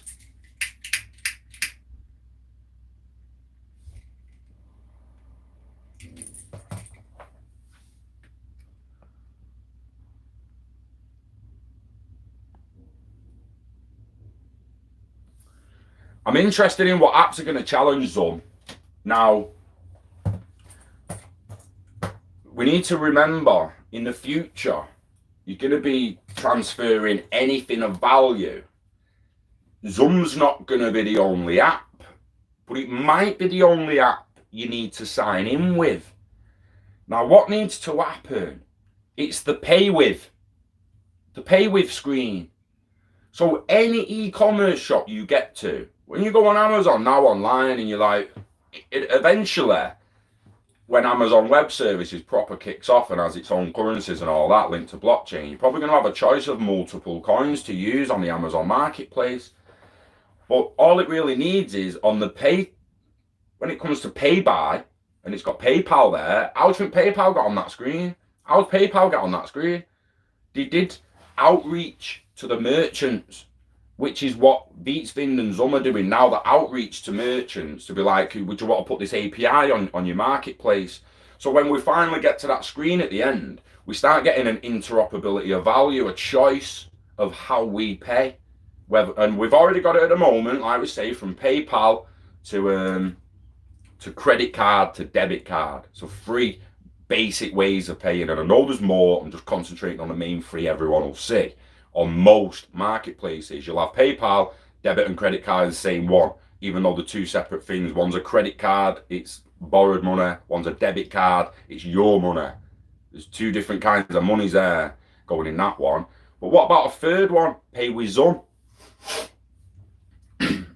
That's what he'll be doing, outreach with merchants now, which is why I'd be asking you. He's already asked people, if you know merchants, you know people who own shops and stuff like that, do a bit of outreach for us, let them know about the app, let them know about its functionality and capabilities and that, and it'll evolve. The bigger questions are then, is, does Beatsvind add assets to, does he add assets to his app? Or does he add just APIs to other people's websites and apps? So if you want to buy a house through your Zoom app, again, will it just be an implementation of an API at the back end screen? So when you come to the house and you're on a platform that sells houses on blockchain through smart contracts, and you've wrote the smart contract's been written up as you've been buying the house, and you're in agreement, and then it's like pay with Zoom, pay for the house instantly.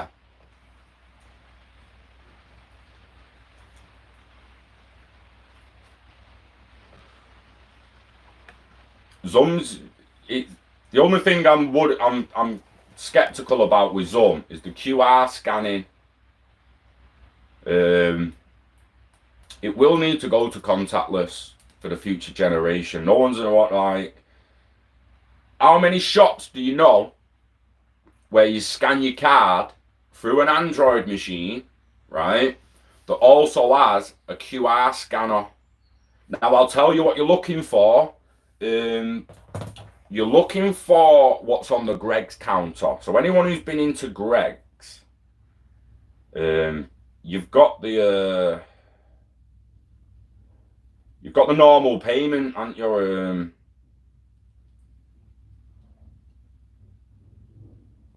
You've got the normal payment channel where you can go to chip and pin or contactless payment. But you've also got, there's a Motorola scanner on Greggs' desk, on the counter. And there it is. So the £292, £292. So any shop that's only got, it's got the Android device behind the till, but it's only got the chip and pin card plugged into it. There's no screen on that chip and pin card that produces a black and white QR code in detail, as far as I'm aware, where Greggs has that on the counter. Oh, it's a Motorola scanner, and if you get the Greggs app, you can load the Greggs app with money, and then you open the Greggs app in the Greggs store, get your QR code up, put it in front of that scanner. The scanner scans a QR code. Something weird happened then. I don't know why that beeped. It scans a QR code and takes the money out of the app. Now, if the shop hasn't got that, how's Zoom paying? How's Zoom paying on the contactless payment system or contactless payment device? Shops are either going to need to adopt that kind of technology for the people to just scan QR codes off certain apps. I'll pay with that app, I'll pay with that app. And then when you come to pay, you might just have you might say your phone pay, and it brings up that interoperability paying phone screen that I've been talking about, where it'll have pay with NatWest, pay with Zoom, pay with TSB, pay with Google, pay with Amazon, pay with Facebook, pay with Libra. You know what I'm getting at? Pay with whatever you want to fucking pay with that you're signed into, and they've been given the private key and they've been given permission to do the transaction. Who do you want to pay with? And then you scan the QR code, it's done. But is that really going to wash with the future generations? Do they want to be scanning QR codes? Do they want, they're going to want near field connection. They're going to want contactless.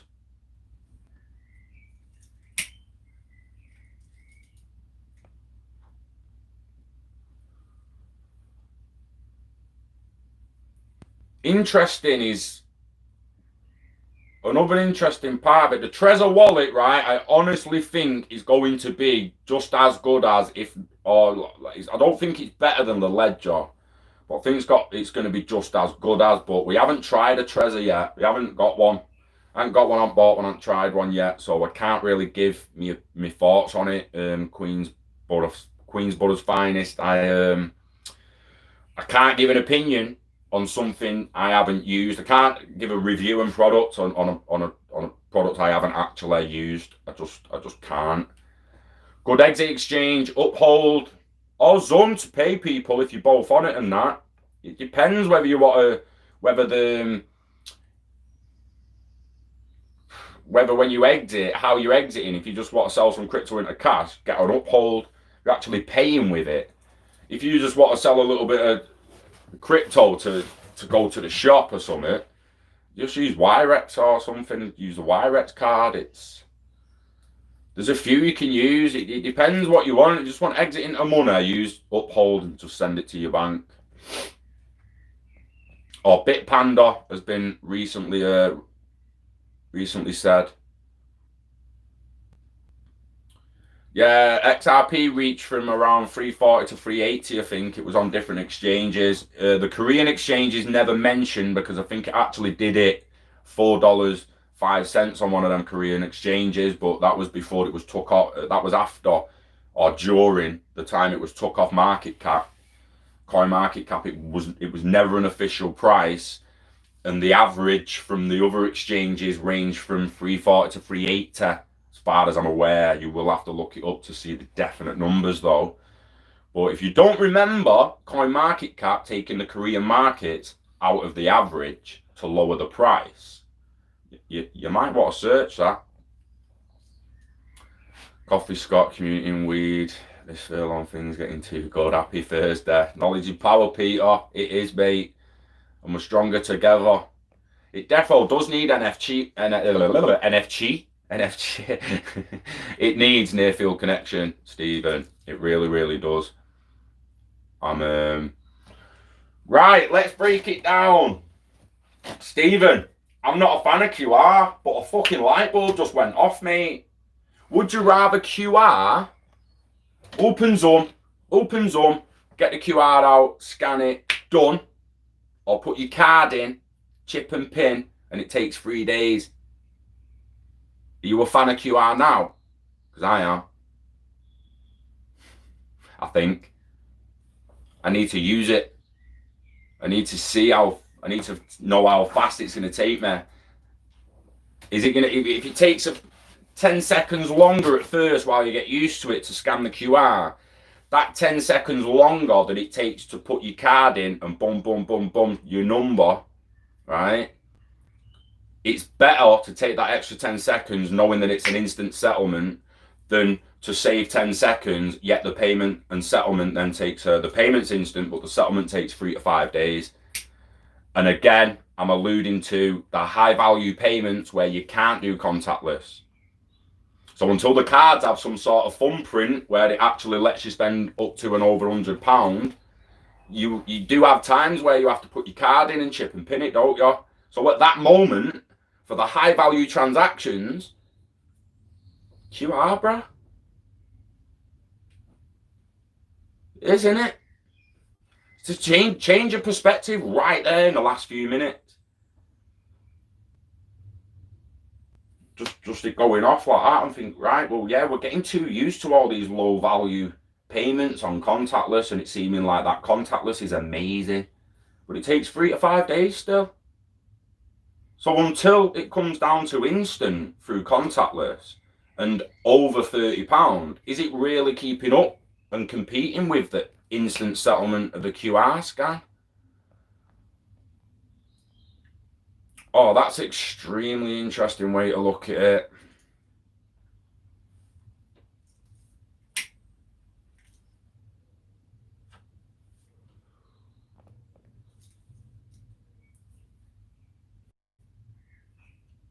Forget the cutting hands off when the chip's in their hands. If you choose to have a chip in your hands, it will not be forced on you for at least 30 years, I don't believe, trust me. But in the end, I can see it being forced. I'm not saying it will be, I can say it can be, but not yet. But if you choose to have one in your hand, is that going to be a high value transaction? Are you going to allow high value transactions like you could buy a fucking car, 30 grand with your hand, boom, boom, boom? And so the people who like to confront people at ATMs at the moment to steal the cash when they've just got it out, are they the kind of people? They're not going to chop an hand off, but are they the kind of people that will hold your hand on something and force you to agree to a smart contract, and then to put your hand on the scanner, and boom, you've made the payment. They forced you to open your phone, click OK, high value transaction, and they've just had a bit of your money off.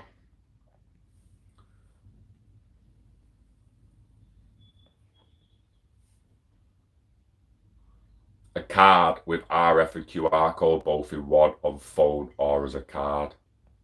Booming, Ian. Booming idea, mate. Booming idea. And it is a really, really good idea, that, for 2 reasons. All the people who are yet to use the phone to pay.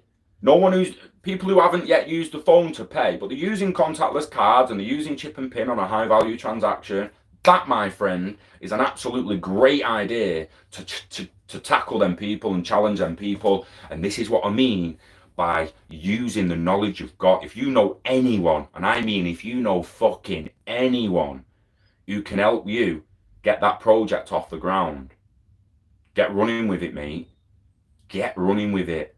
Get yourself a little bit of investment, make an ERC20 token, get yourself a white paper together, go to a college, university, speak to a cryptographer, speak to some coders. So I've got this idea of this card system. Let me show you this app, Yrex, boom. Let me show you this app, Zoom, boom. Let me show you this thing, Uphold, boom. Right, I want to make a website, an app, and a card that accumulates all that in one place. So you have the exchange, the market, the Uphold, the on-ramp, the off-ramp. You have it like Yrex where you've got the card. You've got it like Zoom where the QR's on the card.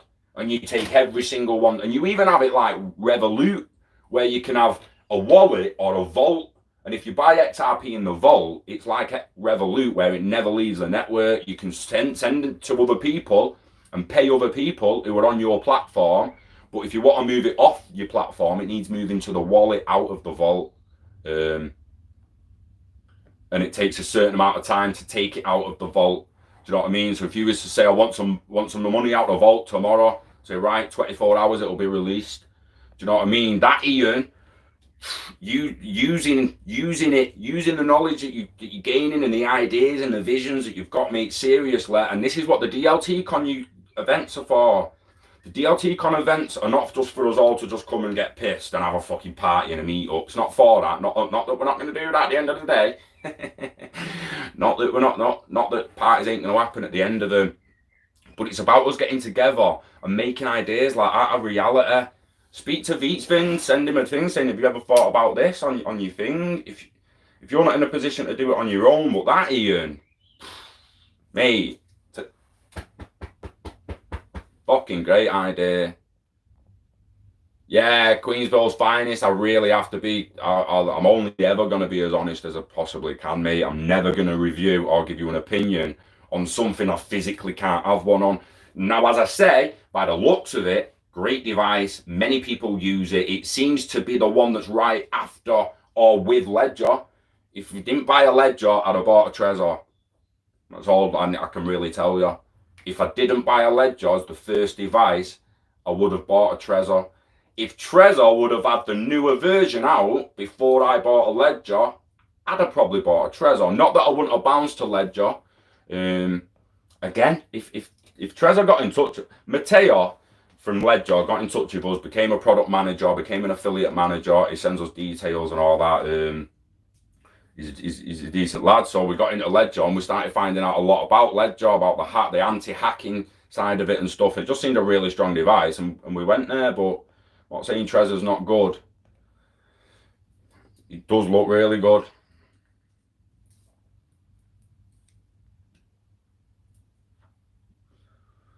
XRP Yoda, mornings. IMF calls for global reset. Reset. Tick tock, tick tock, tick tock, tick tock, tick tock, tick tock, tick tock. Reset. It was there, guys. We put it in, that globalization. She said it long ago. I'm interested in what they've actually said now, because there's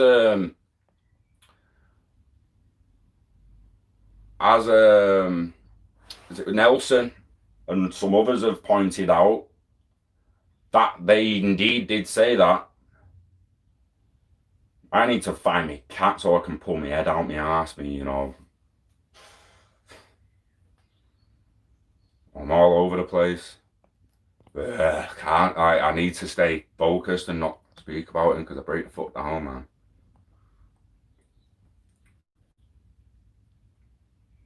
Good point. We need QR code, but we used to need calculators. Why do you keep beeping like that, phone? We're being watched. IMF calls for reset. Or the Great Reset. The Great Reset. Oh!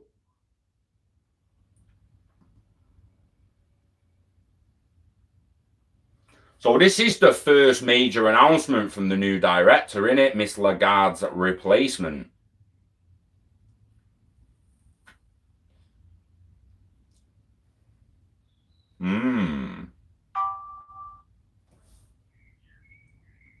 Got a software update available. I don't care, mate.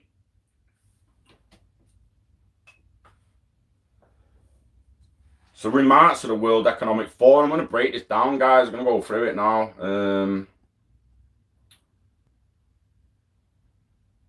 John C. uses Revolut. You can all be incorporated, can't you, John? Like, if you think of Ian's idea there and kind of incorporating it all into one platform. Morning, Craig. If only we was in a position to be doing that kind of stuff. Facial recognition for payments, boo. It's a great idea. How much will the cameras cost? Are they cheaper than them Motorola things? It's all about cost and convenience. But hurry up and buy it. That scene out of Don't Be a Menace. If you've seen that film, Don't Be a Menace, where the Chinese lady's following the black lads around the shop, and she's like, hurry up and buy it. You want, like, that scene would be totally different if there was cameras and digital identities on the go, innit? They just know exactly who walked in the shop.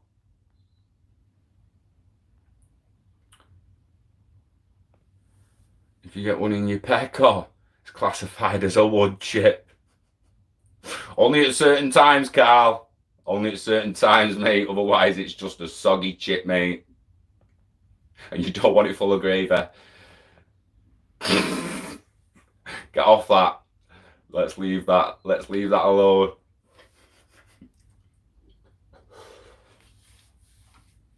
Yeah, Ian, ideas are free for all, mate. But at the end of the day, seriously, mate, that is a flaming good idea, and it's one that could be shared with what? Get on a Wirex. So, like, do you know what I mean? Like, it's just wording the email and the pitch in the right way to get Wirex to start putting QR codes on cards. Even the banks, Halifax and all them, to put it on the cards, and then getting in touch with merchants and getting them to have them Motorola scanners that can scan the QR code and make the payment.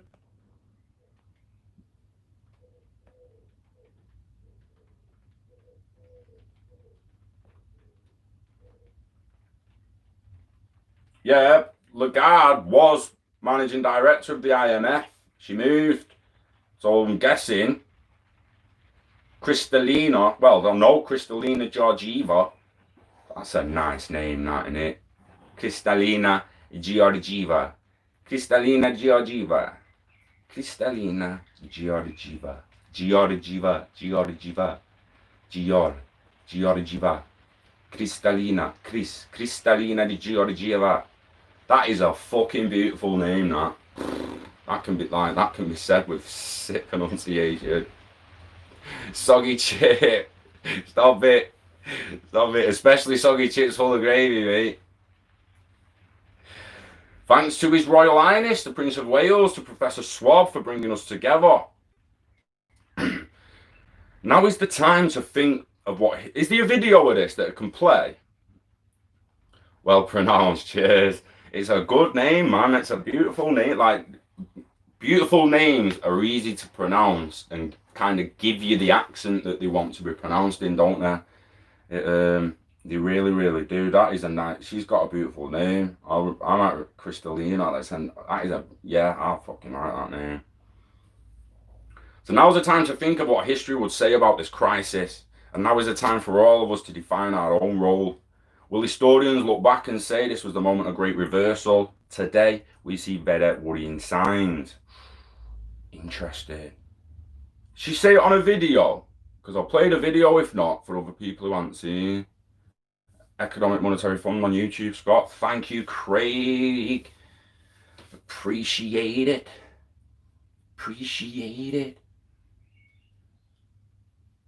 World Economic Forum. Is it on World Economic Forum or IMF?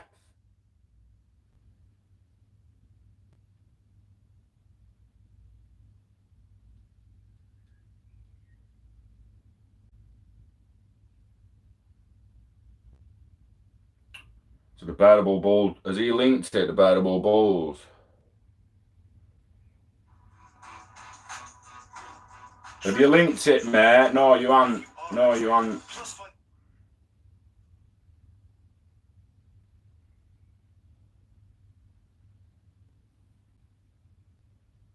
a sec. Gives a sec.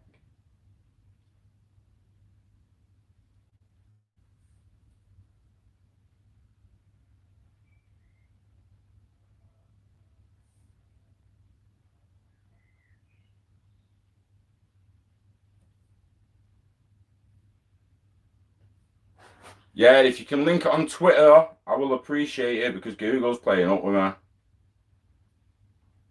Well, not Google. YouTube, but it is Google, I suppose. Twitter, inbox. On the Love for Crypto one. Bitstamp now the go-to exchange for off-ramps. Good fees, yeah, low fees. Better than Uphold. I don't really look at fees and all that, mate. I just use what other, Boo said it was cheap. I can't remember exactly how much she said it was. What's the IMF Great Reset, even Prince Charles saying about the greatest transformation of the world. See, things that's been said for years. Where's this video? How long is it? Is it proper long? Is it playable on here? Like, can we play it? I'm gonna end up.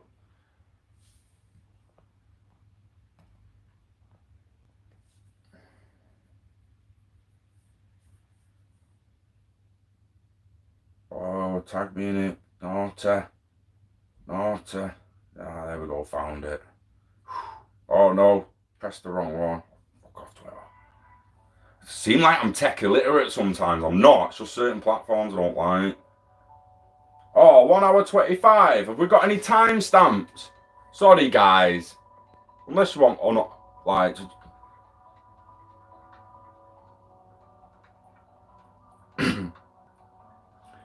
I see Stella as the one, if nothing else, the one that they can say. When you say that, like, one asset and one bridge asset and one bridge currency, however you want to put it, one can't dominate the market. They're gonna have to say, like, what, you can't have just one. There needs to be a choice. How can we have a level playing field without choice? That kind of question, that kind of skepticism. They have to be able to say, well, there's XLM as well. IBM's using it. Done. Stop that argument straight away. There is choice. It's done. If nothing else, you can say that. Do you know what I mean? It's.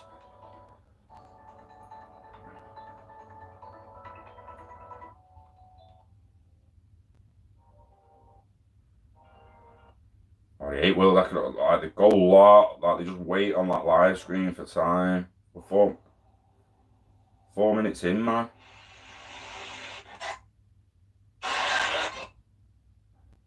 Behind the midst of the. Not you. Greatest transformation of welfare. Specific measures must be targeted at those most affected.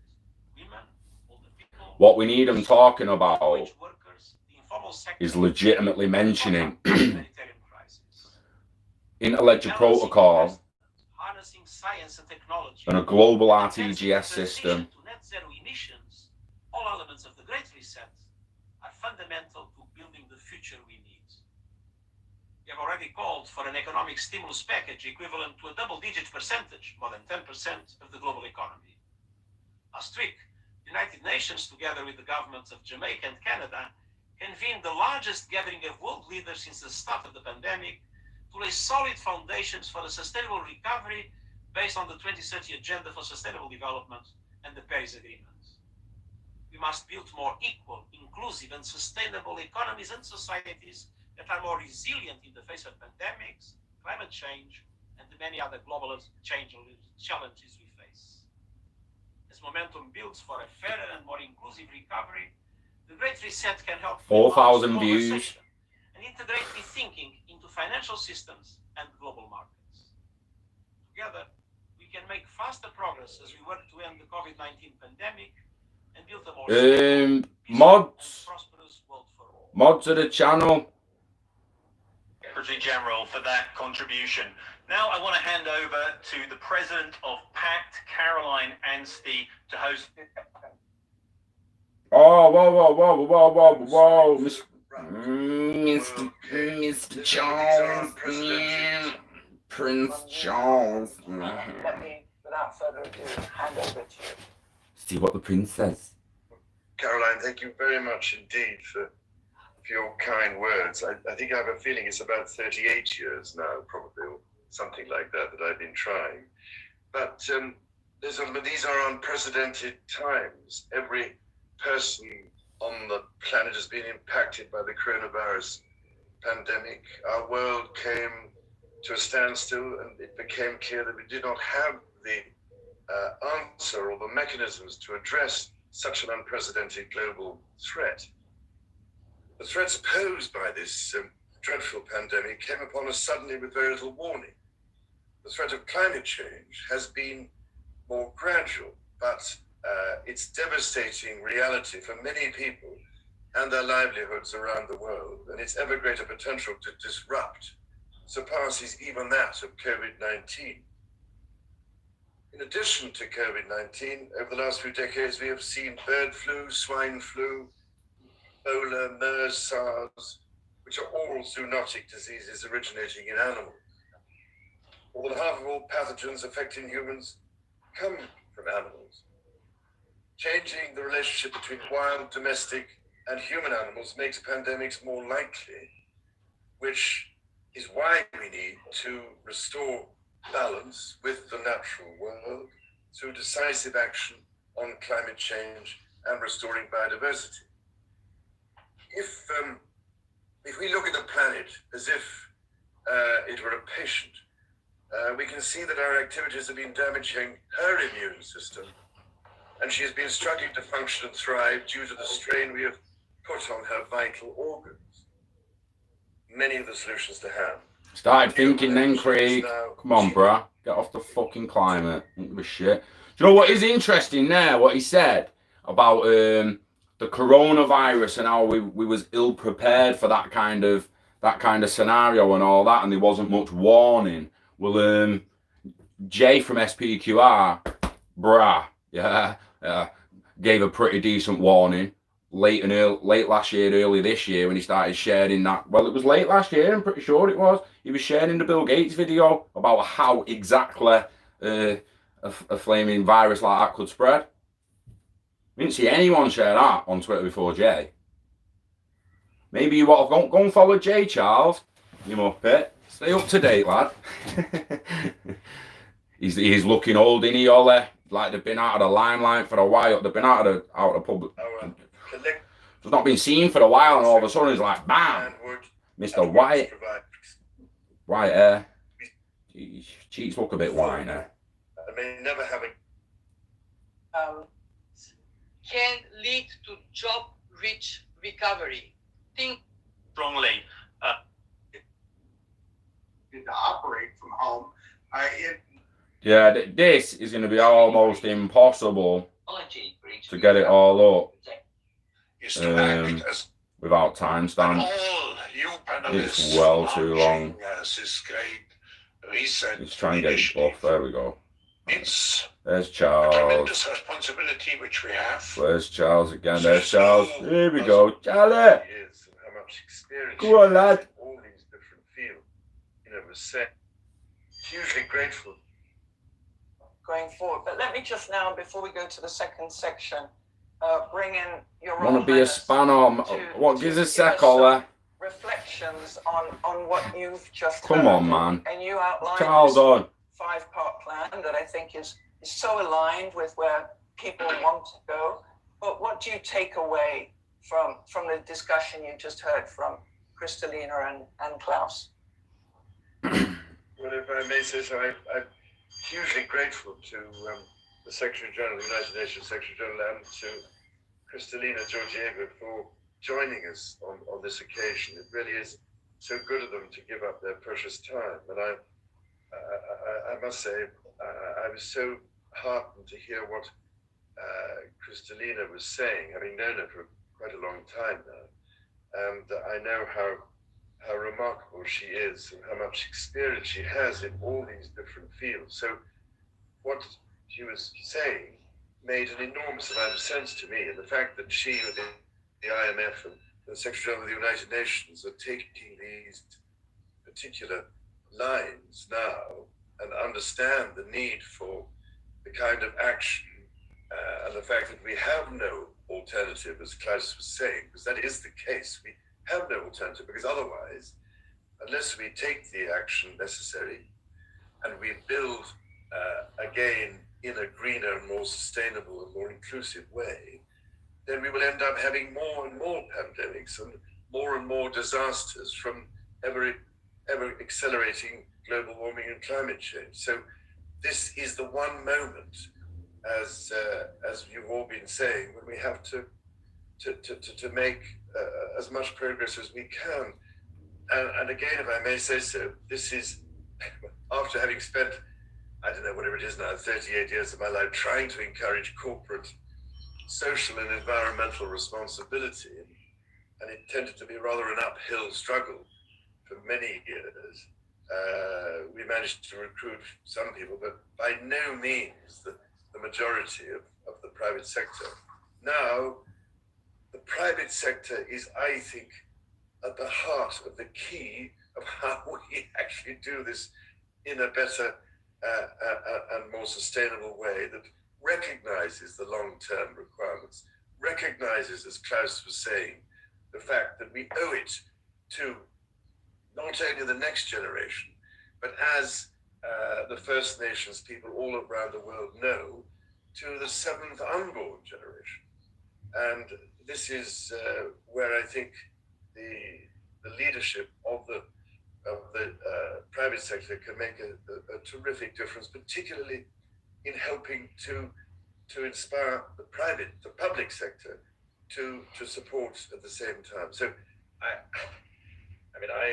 can only pray that we recognize the urgency of the situation, and the fact that all of you have gathered here today at least is one indication of that. You have a huge experience, and I know you can make a difference. So thank you for your involvement.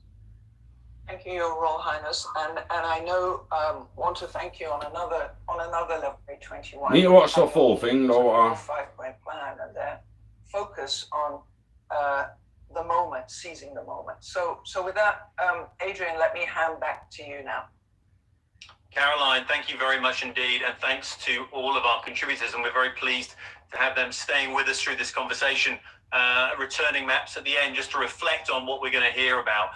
One of the most important parts of the Great Reset are the social and economic dimensions. And just to explore those, we have three contributions coming up. We have joining us Sharon Burrow, who's General Secretary of the International Trade Union Confederation.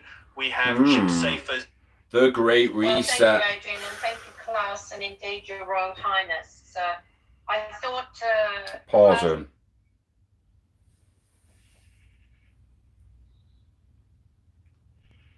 So, the breakdown in the description is the Great Reset will be the theme of a unique twin summit to be conveyed by the World Economic Forum in January 2021. In person, virtual dialogues will address the need for a more fair, sustainable and resilient future, and a new social contract centred on human dignity, social justice, and where societal progress does not fall behind economic development. The World Economic Forum is the international organisation for blah, blah, blah, the forum, yeah.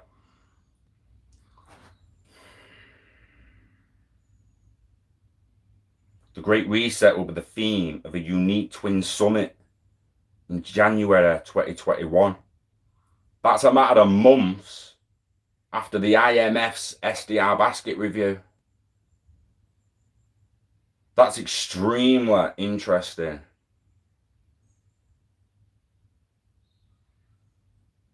What came up online a minute ago, right?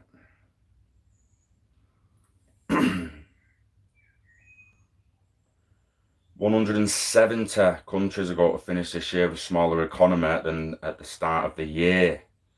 We already project that there will be more debt, bigger deficits, and more unemployment. And there is a very high risk of more inequality and more poverty unless we act. From the perspective of the IMF, we have seen massive injection of fiscal stimulus to help countries deal with the crisis and shift gears for growth to return. It is of paramount importance that this growth should lead to greener, smarter, and a fairer world in the future. It is possible to do this provided we concentrate on key elements of a recovery and act now. We don't need to wait. At the IMF, we see some tremendous opportunities. Green growth. Smart growth. We know the digital economy is the big winner of the crisis, but we must not allow the digital divide to widen so that some countries and communities fall further behind. This would bring more pain than gain in the future. So it's critical that institutions like the IMF support investments that will shrink the digital divide, working in partnerships with the World Bank and others. We also need to think carefully about how to make sure the jump in growth and profitability in the digital sector leads to benefits that are shared across our societies. So you're saying all the right stuff, love. You're saying all the right stuff. Let's hope let's hope they keep the word on this, innit?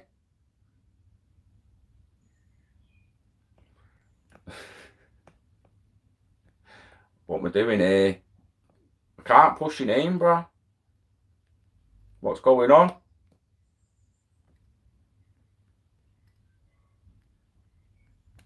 Oh, come on, chat.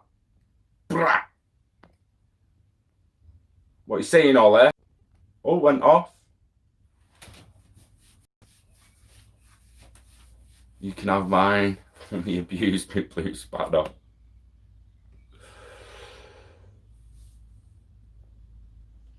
So it looks like he's doing that concentration game. I'm I'm processing as I'm reading it, do you know what I mean? When the third point, fairer growth. So we know that if left to its own devices, this pandemic is going to deepen inequality. That happens. It happened in prior pandemics.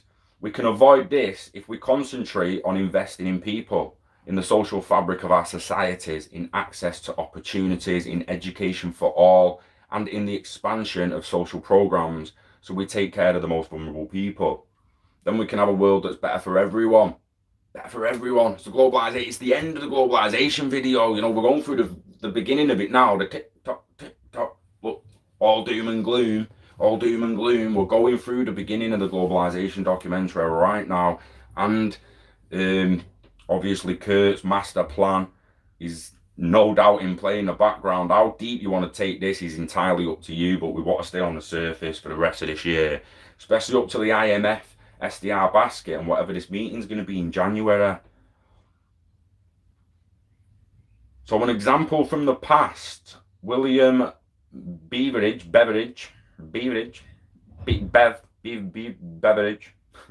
in the midst of the Second World War, put forward his famous report in 1942 in which he projected how UK should address what he called the 5 giant evils. That famous report led to a better country after the war, including the creation of the National Health Service that saves so many lives in the UK today.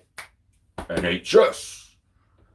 My institution, the IMF, was created at this time as well at the Bretton Woods Conference. So now is the moment to step up, use the strength we have to turn the page. In the case of the IMF, we have $1 trillion financial capacity and tremendous engagement on the policy side.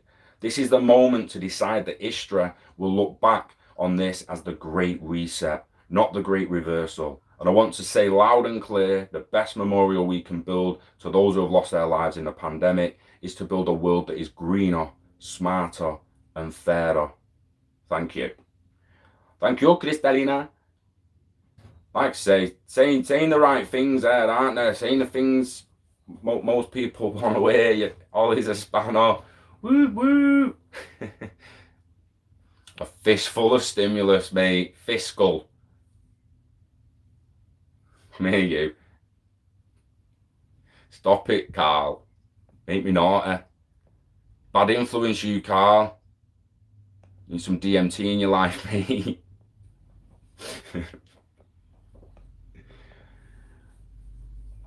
Yeah, get the likes in, lad. There you go. Well done, Boo.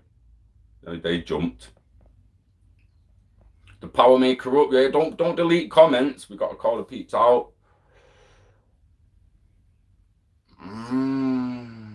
Too much effing blue now. Well, maybe when there's more people, we might need mods. That's what I was waiting for. This is good though. This is it, innit? This is it. It's happening. It's happening. Where's the meme? Someone post a meme. It's happening. It's happening. This is it. This is it. It's happening. Everybody stay calm. Everybody stay calm. They've said great reset. They said great reset. Everybody stay calm. Everybody stay calm. It's happening. It's happening. With great power comes great responsibility.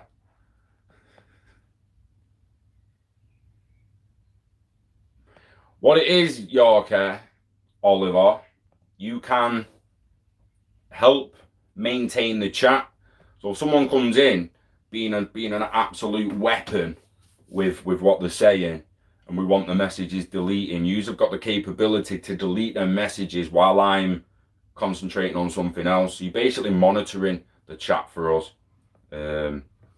Yeah, well, if the bull run comes, we end up with an influx of thousands of people coming here to watch content and try to find out what the hell's going on, because obviously we're following it now. When they all want to actually know, there's only a few places they're going to go. And they're going to want the truth, the facts. They're going to want honest, genuine, laid on the table, what's going on. And it's the internet of values being built. It's globalization for all, being able to send value anywhere to anyone like that. And then everything that's built on top of it, the extra value in the gaming, the medical side chains, the criminal side chains, the dentist chain, tooth records. It's all happening.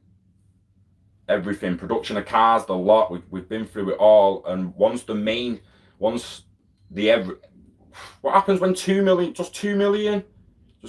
people come on YouTube and search internet of value on Google and YouTube, is like looking for videos, and then they all come in here like, what the fuck's going on here? I'm trying to read an article and there's fucking 500,000 people just coming to chat out of nowhere. Roll on that day, please, if it ever happens. The Alpha Spanner. I don't know how I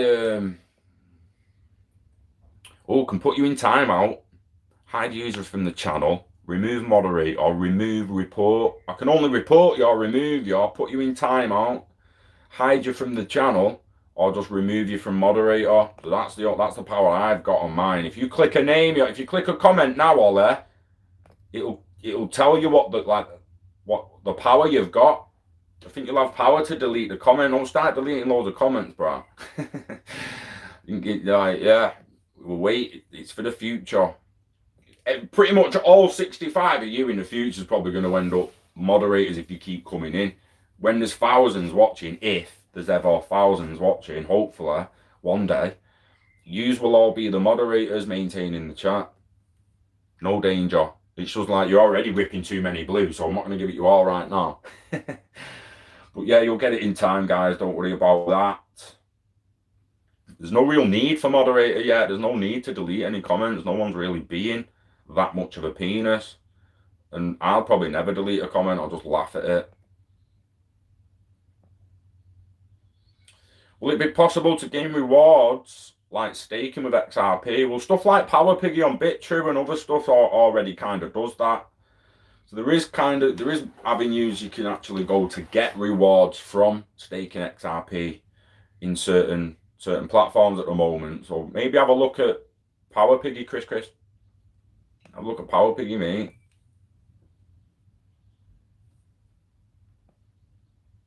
Oh, you'll have a spanner one day, Alan. Don't worry about it, mate.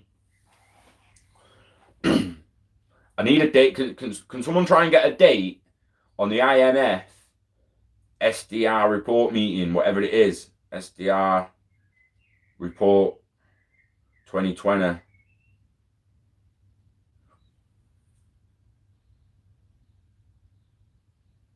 June. What? Oh, that's just currency units per SDR for June. Oh, damn.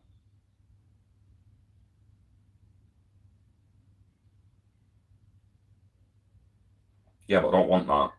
That's just data. Yeah, can we try and confirm the date for when the when the IMF review of SDR basket 2020 IMF.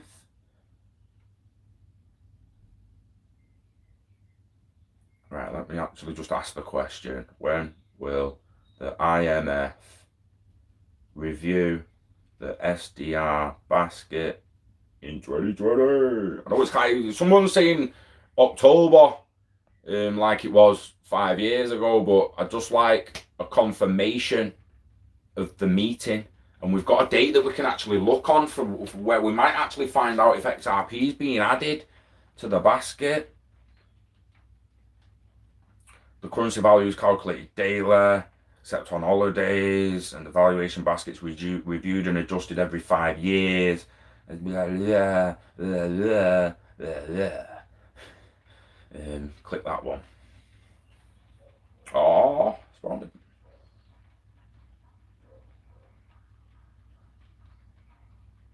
I'd imagine it is just sometime in Q4, innit? But again, I'd like a date. I'd like an actual date of when it's going to be reviewed. The SDR is calculated daily, the valuation basket over years, currency amounts, new SDR basket, new. It'd be interesting to know.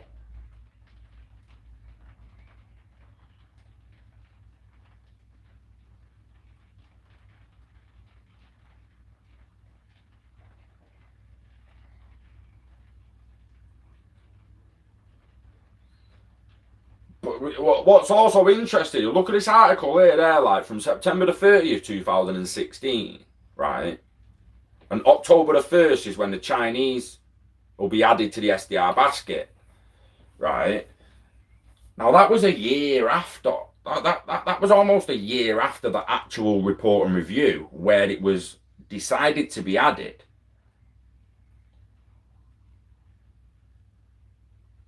But this is legitimately saying today, the International Monetary Fund, the IMF, in brackets, announced the launch of a new special drawing right valuation basket, including the Chinese renminbi.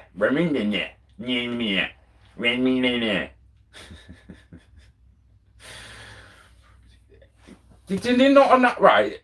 As approved by the executive board of the IMF on November the 30th, 2015. So there's a chance it could be November 2020, by when the executive board of the IMF convene again about and do a review and maybe add XRP. But it's effective October the 1st. But they're only announcing it today. Today, the International Monetary Fund announced. So 5 years ago, the International Monetary Fund had a report, a review. They had a review of the SDR basket and they decided to add the Chinese currency. 10 months later, at the end of September, they told the world. And then a matter of days later, it was added. That's interesting. I wonder what it did for the value next to the dollar. January 2021 at Davos. You know what I mean? Is this going to be announced quicker and happen quicker than the Chinese currency did because we basically need it? The safety net, as I've been calling it in the past. I've said in the past, and I wonder how far they'll let recession go before it hits depression and they just let it hit the floor. And the new system actually brings it back, raises it from the dead, Phoenix style, like they've previously hinted to that. The Phoenix needs ashes. It needs a burnt system that's completely fucking collapsed and dies to rise from. So is that what's going to happen? They're going to let it completely hit the floor as much as they can, go into depression, and it rises from the ashes. or at some point next year or in the next couple of years, are they going to be like, look, no, we can't do this. Nah, we actually can't let that happen. In the 80s, we thought we could, but no, it's not happening. It can't be done. It needs to be, we need to bring it in now. Safety net, push liquidity through XRPL, use ILP, just get it out there, pump it, do it, push the switch, flip the switch. You know what I mean? How makes you wonder.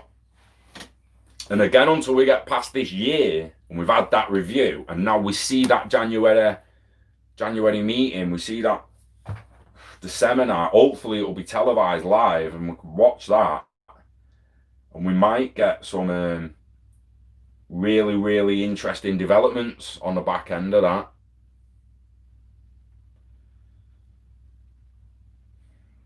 Very, very interesting.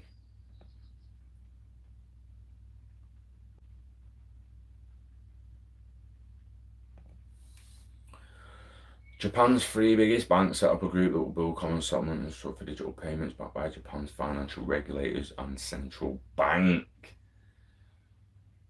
They're all at it, aren't they, Yoda? They're all at it.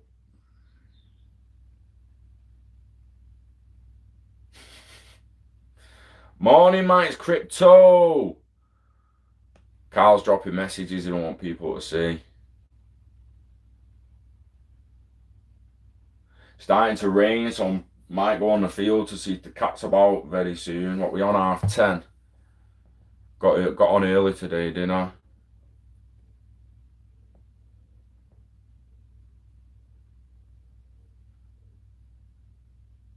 Tinder coin.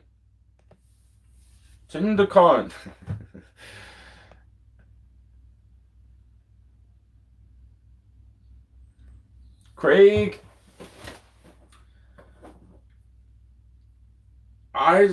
Elon Musk could mine Bitcoin on his own, couldn't he? Using all these satellites, no? Or similar satellites. It's an interesting one, the Bitcoin mining. Why does no one talk about it being done in space? Why is no one talking about that? Or are they and I've just missed the video?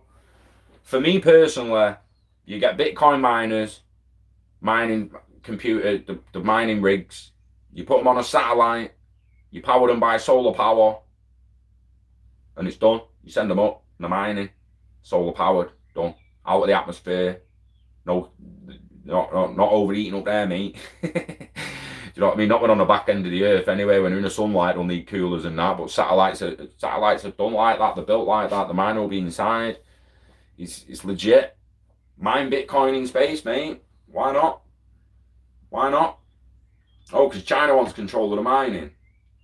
Nah, UN in space. UN controlled, IMF controlled, World Bank controlled, consensus controlled, whatever. Figure out a way to flip that proof of work into satellite mining. Fuck the miners off, me. You want fuck off, miners.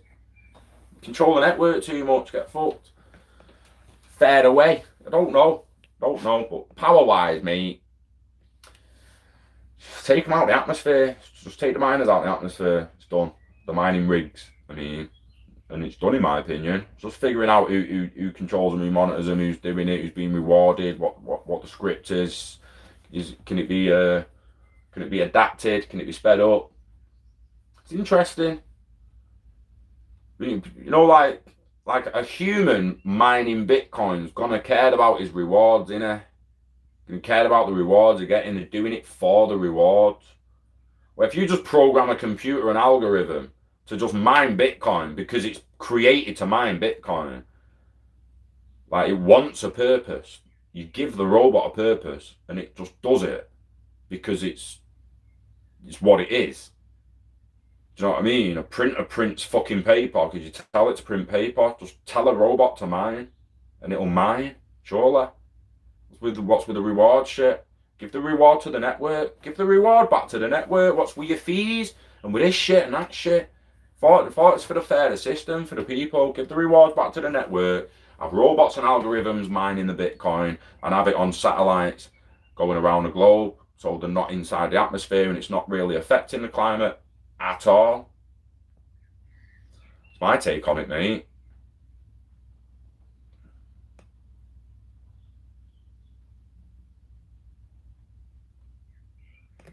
Laters Yoda, appreciate you coming in the chat, mate. Take care, pal. Hey, Starlink miners, why not, Craig? Why not? If someone wants to like debug it and tell me why it can't be done, and that's why they're not talking about it, I'm all ears, mate, and I'll put my hands up. Like, I'll put my hands up. Why not, Devon? Why not, mate? We've got 2 CubeSats, so the little CubeSats are about that big. These Starlink things are probably not that much bigger, to be honest.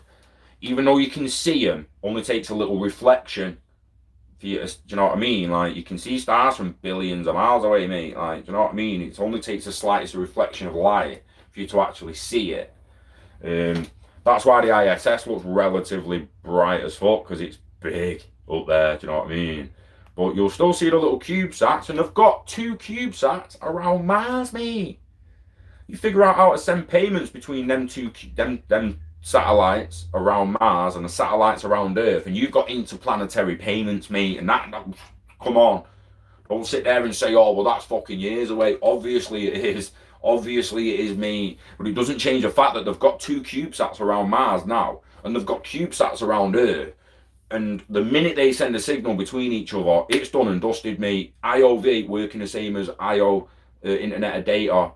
It can send a payment, interplanetary payments.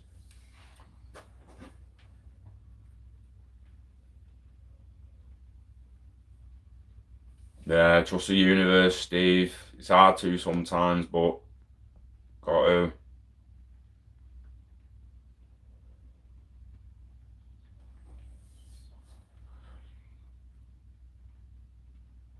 Yeah, mining, it's got to be like gone, on it. There's got to be other ways. There's surely other ways. You got like you got to like broaden the horizons, man. Like, sick of our fucking reward for this, a reward for that. When we're going into an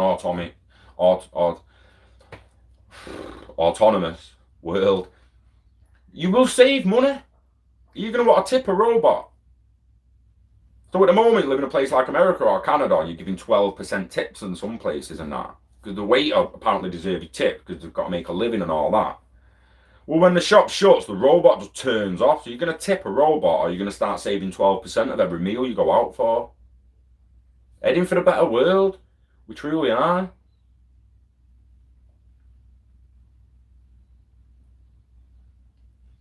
Basic attention token and Brave browser. Quality, mate. Quality. Is he using Brave, or is he one called Bravo now? The Great Reset. Ole! Appreciate it, mate. Appreciate it. Thank you very much. The Great Reset, mate. It's the start, innit? It's happening. I'll do a full chat on that tomorrow. We'll have a little. I'm gonna watch that full video later on. I'll make time for it, and we'll have the full. To the title of tomorrow's video will be Love for Crypto Live, The Great Reset. It's begun, baby. It's begun.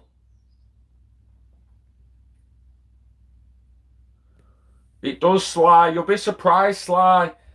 Although you won't feel an initial gain or anything like that from it, you will be in the crypto space. You're 100% gonna be affected by it. But we need to understand that there's people that need a lot more than us, mate. Like, I'm not saying like what to categorize people, but there's people starving, man. Never mind. Like, it's not people without financial services. They like to talk about people unbanked, underbanked. Yeah, that is pretty devastating that people ain't got a bank account, innit, mate? But let's talk about the fact they're fucking starving, eh? Come on, man. The homeless and starving people, and you're talking about people being unbanked. And like, yeah, we need to bank them to give them food and all that, though. Like, you don't, mate, but whatever. Again, banking people, giving them financial services and all that's a great thing. It's a massive thing. It's going to be absolutely huge. It's going to give emerging economies more power and more value than they've currently got. It's going to create micro and emerging economies out everywhere and everywhere. They're going to be popping up all over the gap. But it's also going to change the world in more ways that anyone can really think about.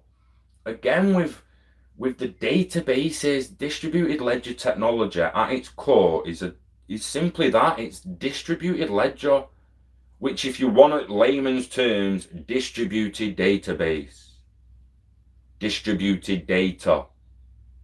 That's it. That's it. So if you imagine your computer at the moment is a centralized system for you. It's private to you. You don't want people hacking it. You don't want people going in it and seeing your fucking pictures of you naked that you only send your bird, or the pictures of you posing because you always wish you could stand on stage but you've never really gone to do it, but you've always got the pictures there because you know it's your dream. So what I mean, that's your centralized system. Now, if that was a distributed ledger, everyone would have a piece of it. Everyone who was attached to your network, your community, was a node in your system, would have every bit of data that they was permissioned to. So again, it's not that they've got all of it in the distributed ledger database. Some of them are permission networks, some of them are permissionless. So on permissionless, you don't need permission, you just walk in and see everything. It's like, woo-hoo. See everything, every picture, every video, every bit of data you've got on your system. If it's permissioned, you might only be allowed in the waiting room and you're like, yeah, I'm allowed this data, but what's in there? And like, you're not got access. Banking ledgers will be like that. Like the balance sheet is going to end up public. So the permission side of it is that anyone in the public can go on HMRC and see people's balance sheets and see people's tax returns and stuff like that. That's the public side of anyone's ledger. But the private side is going to be your permission side. You might give your mate some permissions. That's why I say about private ledgers, where you can give your mates and your family certain permissions within your house and within your database. It's unbelievable the amount of change that this actual Great Reset is gonna provide the potential for. It's absolutely incredible, unbelievable, like unfathomable at times. Like you try thinking about it and it's like, Jesus Christ, just pass it. Yeah, the dude rolling over dude because my head's fucked. It's massive. Prince Charles is kind of boring, bruh. I am gonna watch the whole thing, mate, and we'll pick it back up tomorrow. 100%. I might even watch live in the morning. No, is that a bit boring? No, I won't do that. It's a bit fucking boring. Exactly, Steve. Permanent power in space, and it's free once you're there. Got paid to get into space, but then you got power for free forever, for as long as the sun burns. Like forever relative to our lives. Obviously, in 5 billion years, you'll have to go to another star system because that sun won't be there, mate. Or it'll be a little white dwarf. In fact, as long as you come out, survive the supernova and expansion of our sun, it'll then pop back in and be a fucking a little dying nugget of what it used to be, but it will still give off a little bit of energy.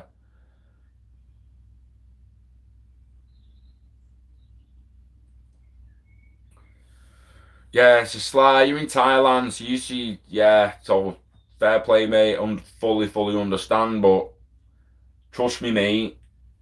If you are attacking this the same, if you were attacking this in the right ways, you will benefit from it. You will benefit from it. Like even just starting a business and an e-commerce business, mate, the possibilities are endless now just from the internet of data. So the internet of value is going to create endless possibilities for everyone. It really, really is. Yeah, they say in fourth industrial revolution. I'm more inclined to say actual, like the first true digital revolution. I think that's what they'll look back on it as. From 1990, like the 80s, from the 1980s, all the way up to 2030, is going to be seen as the digital revolution, when humanity truly went digital. Not the TVs in the 50s and the radio and all that shit. That's analog bullshit. Digital. Going digital. From databases to monetary policy to the transfer of all value to automation and self-driving cars to machines working cafes and factories. when we truly went digital. The Industrial Revolution was moving humans into factories to work machines. That's Industrial Revolution, basically. The Digital Revolution is now removing the humans from the factories and having the machines move themselves. Not like that, but you know, you get what I mean. Pistons like that, oh yeah, fucking hell. You get what I mean, mate. You get what I mean. It's the first digital revolution. It's coming. Started. It started in the 80s with the formation of the internet. It's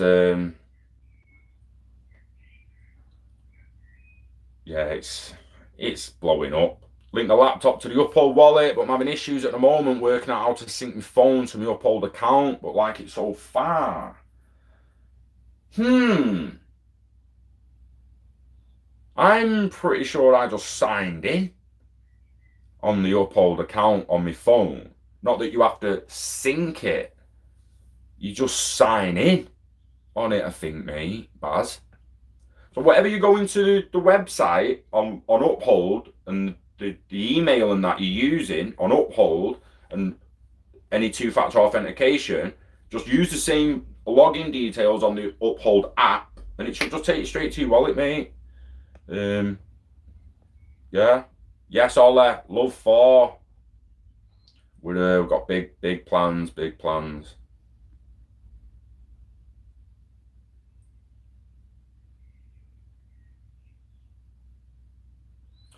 But as I'd actually would be interested in going swell, but didn't invite me, did they? I don't know what the script with that is, mate. It's an expensive ticket, that and I think it's invite only, innit?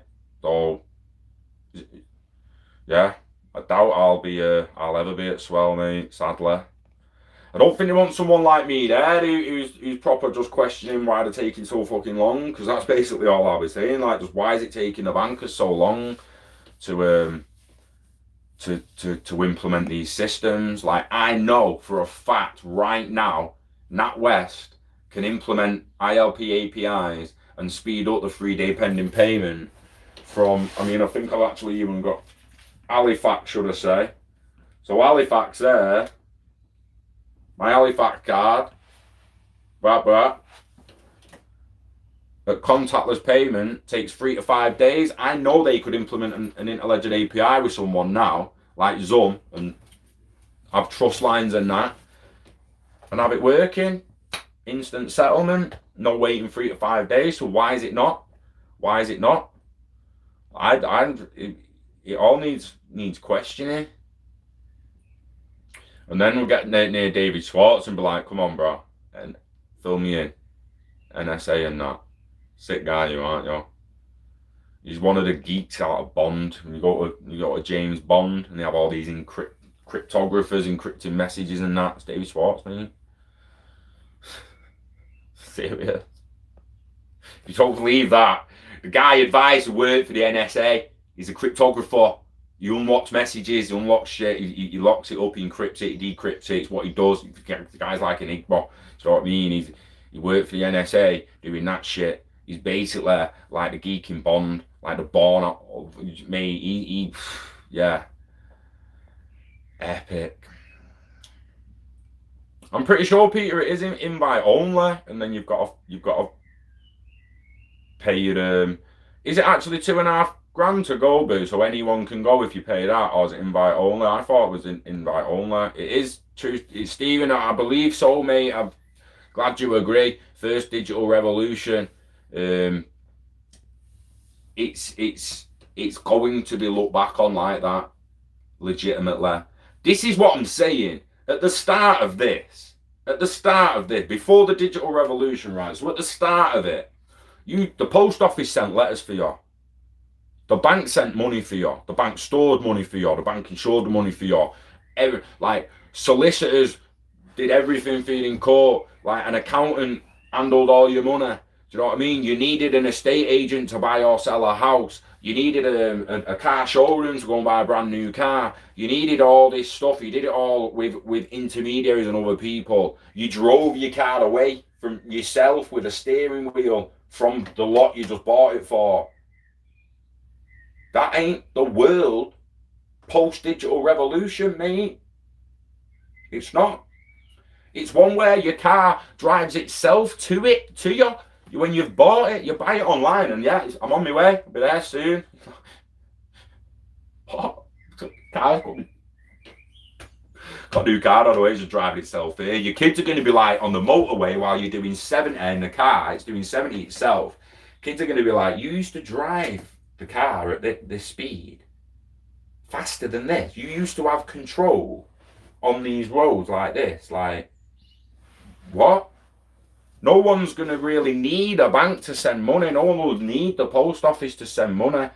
The warehouses will be full of self-automating robots. The accountants will become robots. The solicitors will become robots. Imagine a robot solicitor who can just recite every single case ever, anywhere. I'd like to refer to Bish Bash Bosh. I'd like to refer to Bish. I can go all fucking day. You don't know. I can go all day. Give me a date. Give me a case, and I'll read you through it, bro. How long till that's there? How good's your human solicitor then, mate? Do you know what I mean? How good's your human accountant using a calculator when the calculator starts thinking? Once you can just speak the sum to the calculator or influx it a little bit of data, work that out, mate. And it's just an accountant for you. How good's your human accountant then? It's incredible. It's absolutely incredible where this is going. Not from Hull. I'm not, mate. Been to Hull, though. We should all go down there like wedding crashers. Yeah,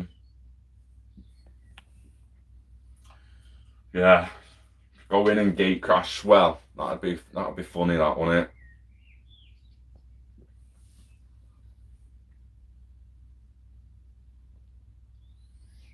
Oh yeah, usually transferring from the UK bank into your on-ramp is pretty quick these days, mate. In the UK, they've adapted the UK RTGS system, so coming in and out, it is instant, mate. Our RTGS system's epic. Don't care what anyone says. We just need a global one. It's what we need. The way we experience the easy transfer of pounds between each other and our UK bank accounts. Anyone who's got a UK bank account, swap pounds like that for fun, mate, through text message a lot. What we're experiencing there with our local currency, we need to get to a point where it's like that with any currency and then anything of value. It's not going to happen in just 12 months. You'll have to start rounding your vowels, Scotty, mate. I'll enunciate and pronunciate a little better. A little better. I will try to speak a little better in future. Steve Willits. Regulatory clarity also needed in some countries, such as USA, for banks, and use XRP. Coffee white, no sugar. Cappuccino, loads of sugar. And a little bit of chocolate on top. Know what I'm saying? Fucking doing that a lot lately, aren't I? What's going on here?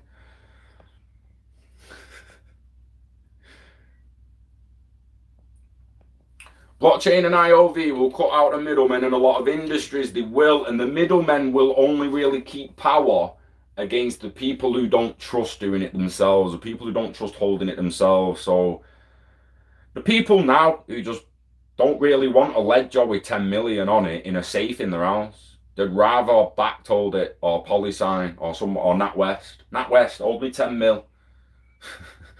They just don't want to hold it on their own, and that's why the middleman will always be there. But the fact that you no longer need him is what matters. That's the major step.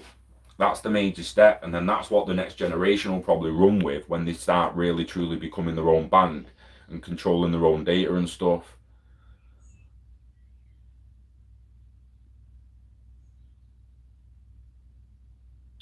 Oh, Crypto Space. Much appreciated that, bro. Thank you very much. Wishing health and happiness to you and yours, mate. I really appreciate that. Cheers. Thank you. Sounds like the USK has been fantastic. UK's for quick and easy money transfer between UK banks. Really has, Adam. Like, you don't understand. I don't think people outside the UK actually understand. We just send a message, a text message.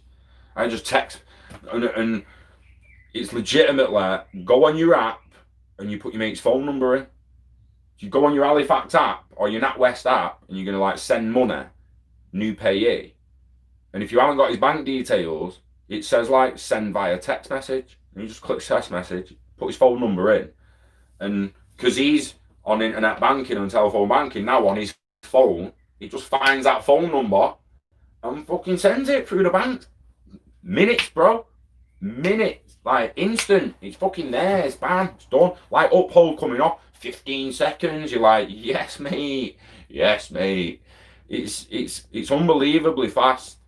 But again, it's pounds to pounds. It's pounds to pounds. If them two banks, if the bank on the other side wants a different currency, i.e. euros or dollars, then it's going to take longer for them banks to facilitate that payment because they're not yet tapped into ILP. This is what I'm saying. Someone needs to go to Swell, go to the World Economic Forum and asking questions and say, like, why aren't you using Interledger Protocol yet? How long is it going to take for the central banks to implement an API? Are they waiting to have CBDCs before they do it, or are they going to do it to the fiat currencies? Because the fiat currencies clearly need it, but instead you only implement X current, drop your fees a tiny little bit, and you're still raping your customers. When are you going to go feeless? No fees? No fees, bro. When you're going no fees? When you're getting rid of your fees? When you're doing it? When you're making it fair? When you're going to make it fair on your customers, mate? Someone going to, like, do you know what I mean? And the kind of questions it needs to be asking to these people, the bankers and everyone in charge. When Lambo? Don't know, mate. 2025. Walled gardens will be everywhere.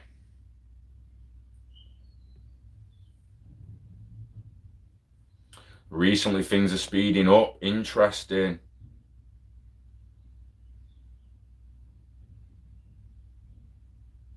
Next door's cat on the mooch.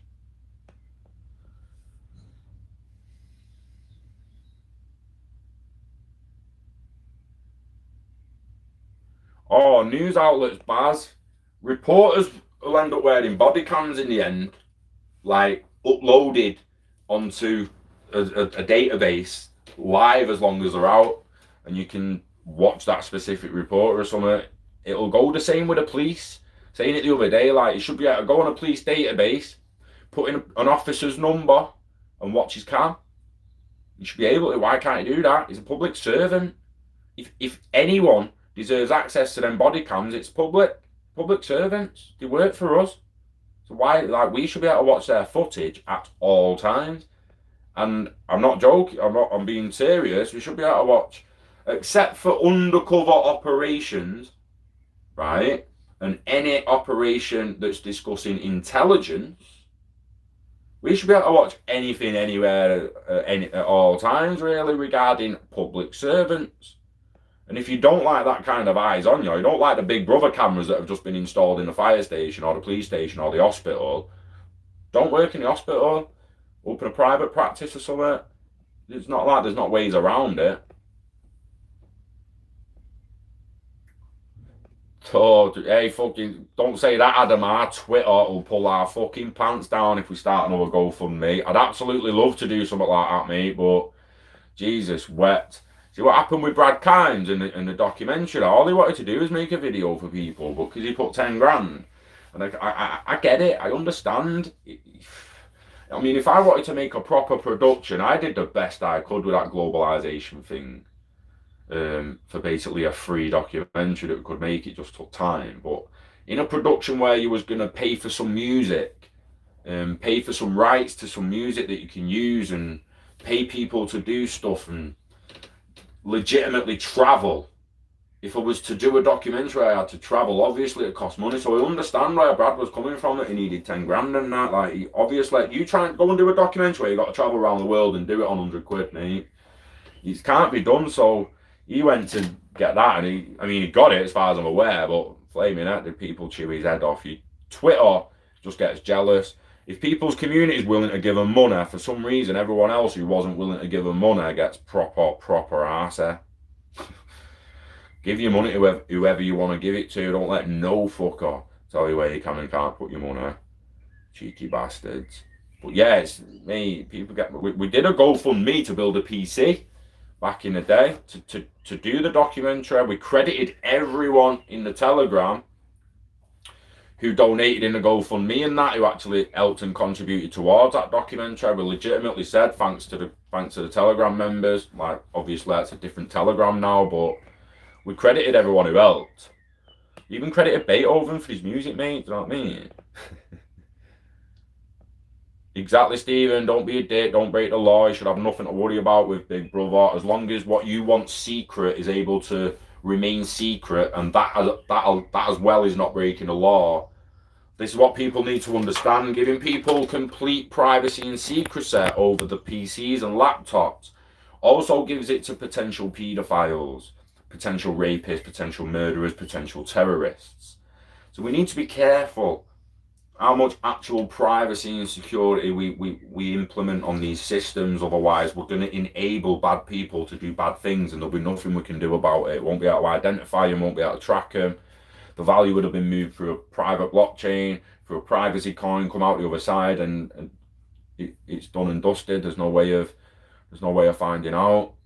Whereas in Anon, like there's that film Anon with Clive Owen, it's extremely hard to remove yourself from the system in that and get away with anything.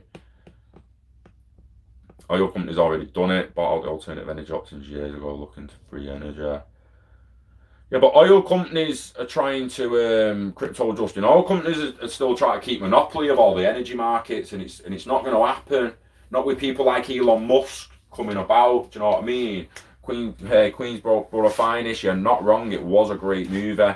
It's extremely interesting that they call the network the Ether in the movie Anon. Ether, Ethereum, Ether. It looks extremely like a blockchain and a database, and the movie's not possible if it was on blockchain. Loads of these films that happen like this, it's not possible if it's on a blockchain, if the network won't let it break the rules. Do you know what I mean? So for instance, iRobot, if them 3 rules can't be broken, you can't just bend the rules. The algorithm will be like, no, these are the rules and these are how we stick it, and every other robot will be like, yo, you got to do it. It's sick how it's going to go, and all that stuff starts going onto blockchain.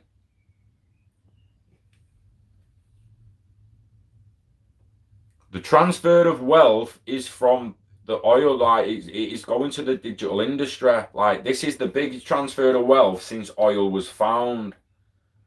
Do you know what I mean? It was the biggest one before that was the bankers. So the wealthiest people back in the day was the rulers, kings, queens, and the rulers, the emperors, and all that, with the churches and the places of religions that generally held most of the value for them in vaults and stuff. In the end, it was a banking uprise when there was wars, and the church didn't have soldiers. Church didn't have soldiers, mate. Church couldn't protect the money during wars and all that. So bankers came up, bankers funded the wars, built bigger vaults and shit, built forts, Fort Knox and all that kind of shite over the years. And the bankers took control. So that was the transfer of wealth in the public eye from the church to the bankers. Now, some people will argue the church still kept control of the money, and some people argue that the bankers took control of the money. Either way, new industry of banking emerged that created a transfer of wealth, and it created the richest, most powerful people in the world. The next one was oil. If you found enough oil, look at Dubai. Look at how the growth of Dubai just from finding oil. Go and look at the king of Dubai in the 50s. He's riding through a desert on a camel. And now look at Dubai now. It's like the Asian Vegas. They built it that fast. Do you know what I mean? It's quite ridiculous if you look at Vegas and you look at Dubai to how young them cities actually are. From oil, again, some of the most richest, powerful people in the world, mixed with the bankers. The oil tycoons and the bankers created the new banking system that we know now, ended up with a petrodollar and all that. So now this new one now is the new transformation of wealth. It's stepping away from all them fossil fuels, from that old shit banking system, going into a digital era. And I'm telling you now, if them old companies don't innovate, they will die. They will die. I don't care if it takes 100 years. If BP fights for oil and fights for fossil fuels instead of going clean, the company will fucking die. And Elon Musk or someone like that who's doing solar power, wind turbines and all the rest of it, hydropower, they're going to take over. It really will. Has anyone watched the documentary, The Blockchain in the US? And I've seen a document. Is it the one with the Mount Gox stuff in it? What about body cams? So what if he sat down, not doing a lot, having a bit of a low?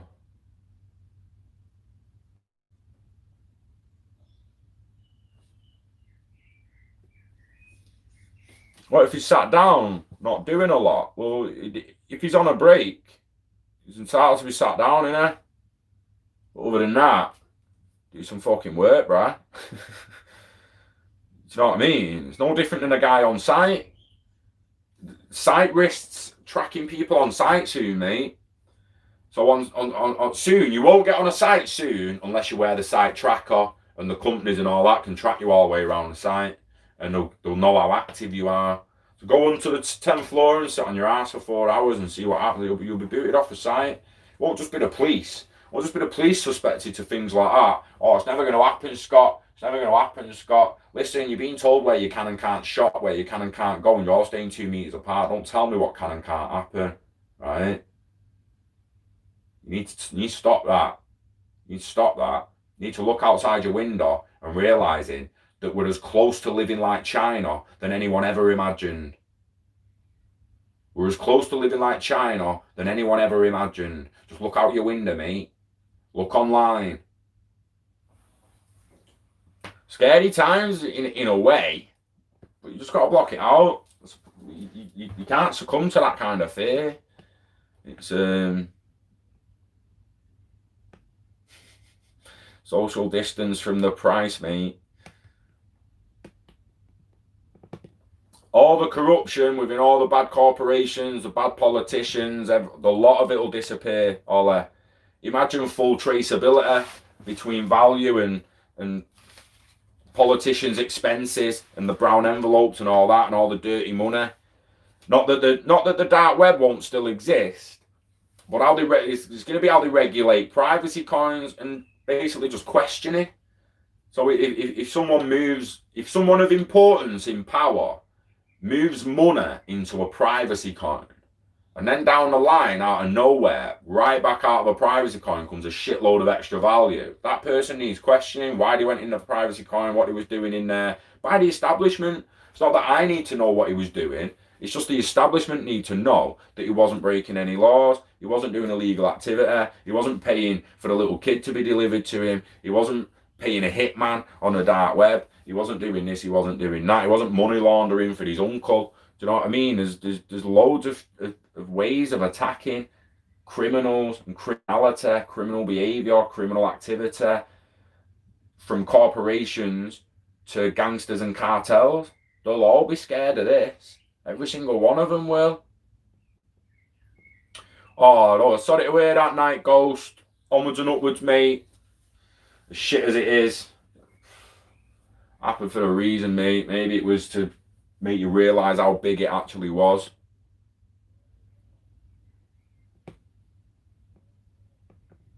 Sugar kicks off a shitload of slavery. Do you know what I mean, mate? Like, there's a billionaire in Africa. He got made billions off cotton.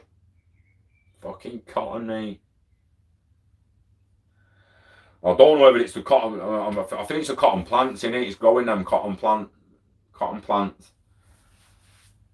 Cotton pickers and that. I made billions. Fucking billionaire off cotton, mate. It's like Cabbage Inc. Cabbage Corp.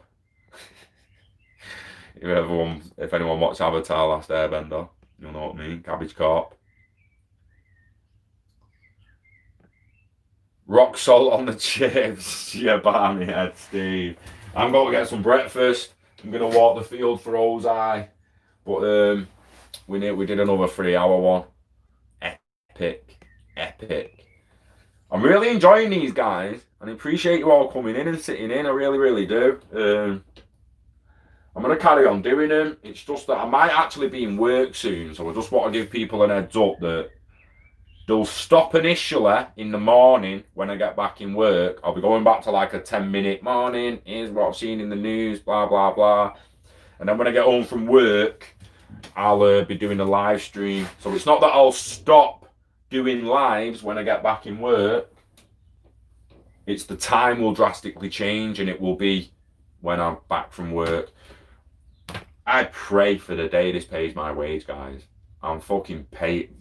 I'm doing everything.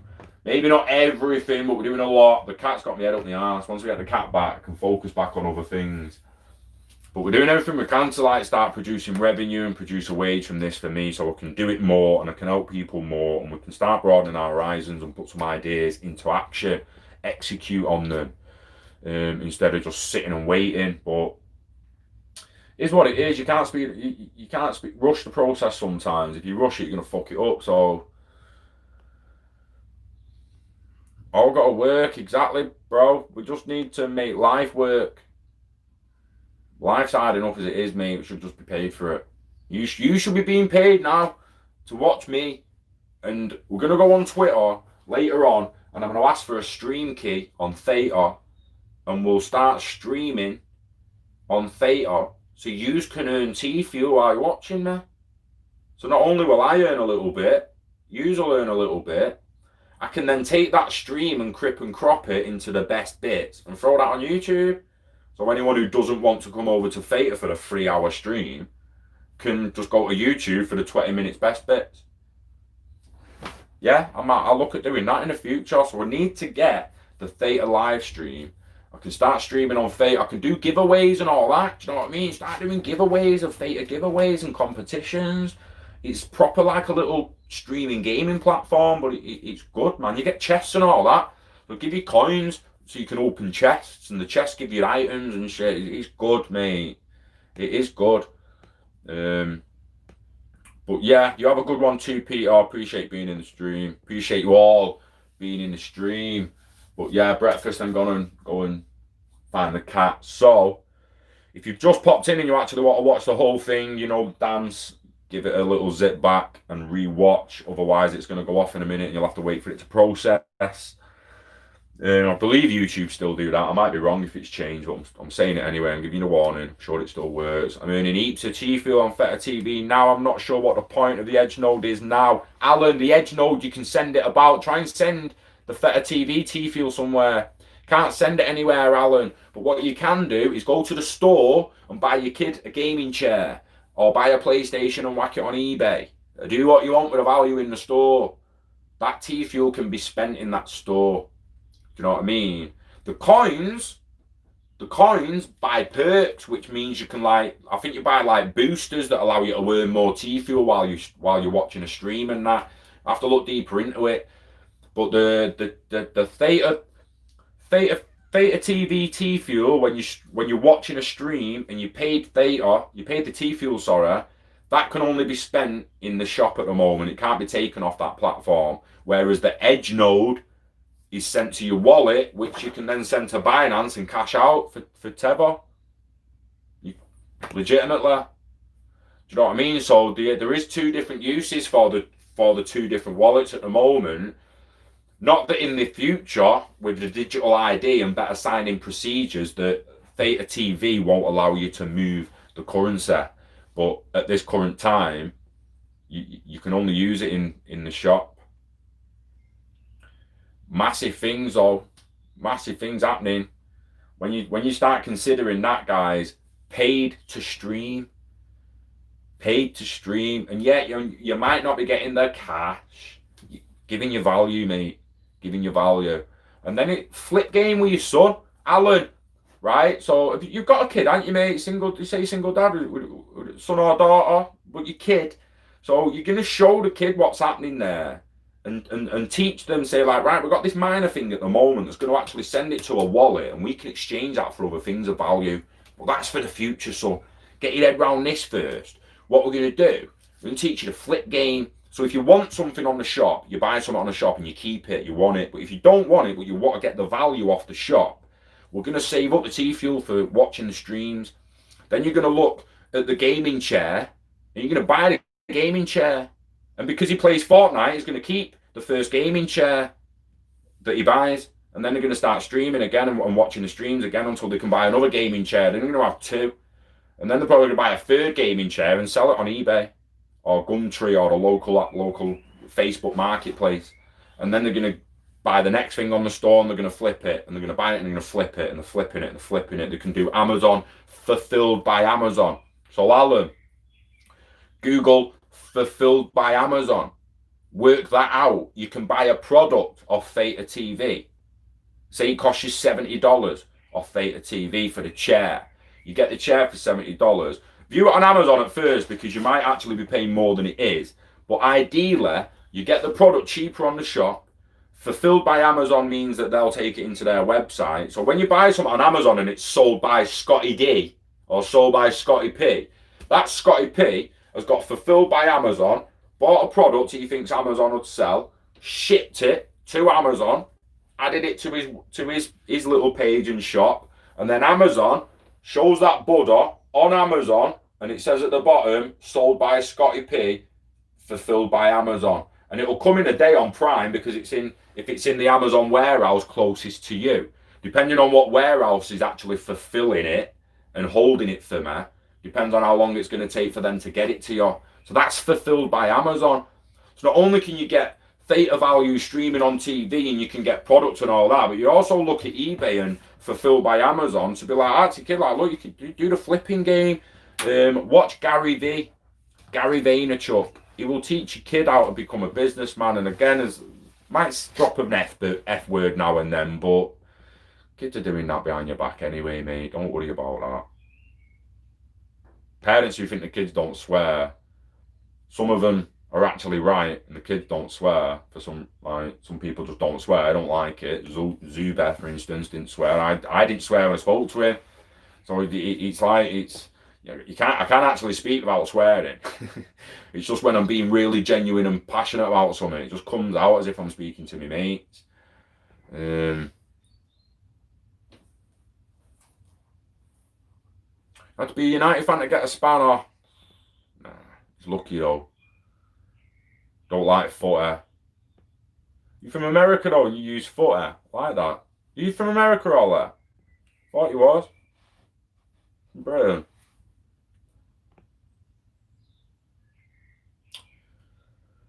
Bitcoin's going down. I am a United fan. I want United to win, but I don't really care for football that much anymore. I don't get emotional about it anymore. I used to cry, but I used to cry when I got beat. I used to cry before we've even been beat. I was crying when John Terry was walking towards a penalty spot in 2008, about to win the European Cup, and then for some reason he slipped like a dickhead, hit the post, and we won instead. So cheers, John. Thanks for that, mate. I appreciate it. Changed my night. I was in tears at the bottom of the stairs in the pub, like, I'm fucking done. We're not going to win this now. It's over. It's over, mate. And then there's women around me like, fucking hell, Scott, it's just a football game. I'm like, you'll never understand. You'll never understand. Next thing, he's missed it, and I'm like, hang on a minute. It's fucking happening here. Hang on, I'll be right. Got this now.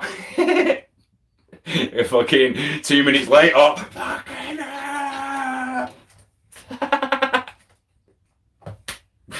football, mate. Jesus. Do you know what, right? It's healthy at times if your team wins enough. But if you're like that every weekend because your team's being bummed every weekend, I mean, you need a new team, man. You need something else that actually gives you the pick me up. Because when your team wins, it's a testosterone boost and it's actually healthy for you. Essex, nice. You'll have to get up for the DLT con, mate, or we'll run one in London soon. The one that's going to be after Manchester, there'll be one early next year, hopefully, in London. And I'll be speaking with Boo about getting it set up. And yeah, we need one down. There will be one down south next year, 100%. as long as Boo wants to do it, should we say, because it will be it'll be a baby that she does completely on her own. So yeah, if you want to, Boo, there's a DLT con down south next year. We'll just stay posted. We'll get it all sorted. Obviously, we've got Manchester this year and the pandemic and all that. He's here on our shoulders. You know what I mean? And eventually, it's all going to go away. We're going to confirm the date. We'll confirm the time. We'll be able to move forward with it, and then also start moving forward and preparing future events after that. But state of the world at the moment, we just got to sit back and be like, right, was it happening or not? So just downloaded and on. Interested in it. You should be, Alan, because the way that take note on how all the blocks and that are set up when people have recorded the date on the information. It looks like a distributed ledger database. It's called the Ether. They might as well have just called it the Ethereum network. It's called the Ether. But the thing is, she wouldn't be able to be as anonymous as she is on a public distributed database, like decentralized. She'd struggle more than she does, because he's the only one where it's coming up unknown at, because he's an officer. But again, you're the public servant, mate. What you see, I should see. If there's a paedophile walking down the street, I want it pinging in my eye as well, not just yours. So this guy sees her as an unknown, where in reality, if that was on a distributed ledger, every person walking past her would see her as an unknown and be like, why the fuck are you unknown? Get away! Why are you unknown? Get away from someone. Then the authority will get rang. Like, we've got an unknown. We've got an unknown in the country. We've got an illegal. An illegal and unknown. Someone's come up out of the grid. Fucker, shoot him. Do you know what I mean? It's mad film, that. Someone's stealing the washing. Bastards. It's my man putting it out. But yeah, I might actually watch Anon soon. I need to watch that World Economic Forum video, but I need a refresh on Anon, because I can't remember how she did it. Yeah, there's a few doing it, and I can't quite remember. It shouldn't be possible on a blockchain, no. Just like most of them films that do that kind of stuff shouldn't be possible on a blockchain. Especially when your eyes are recording everything. Like the Black Mirror episode, where they record it all. Anon has it all recorded. Altered Carbon, would that world work the way it did in the first season if it was all on blockchain? Like, would they be able to hide the murder as much as they did if everyone was recording what they saw?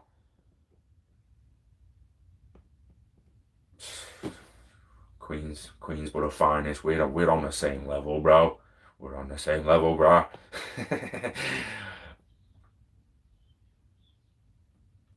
Yeah, cheers. I appreciate that. Like 40, 50, 60 odd people in for pretty much 3 hours. Can't thank you all enough. That'll be a couple of days of watch time, that. Much appreciated. Let's hope that you more watch it when I put the adverts on. But yeah, you know the dance. Live long and huddle. All that shabizzle. Wishing health and happiness to you and yours. I will I'll be streaming more in the bedroom once we get the cat back, because I'll be spending more time in the house with him while we're getting used to the house. Look behind you. It's my man putting the washing out, bruh. What's Sam I Am Bitcoin stream? What's it about, Ollie? Bitcoin, I know, but like, it's hard to watch Bitcoin stuff, innit?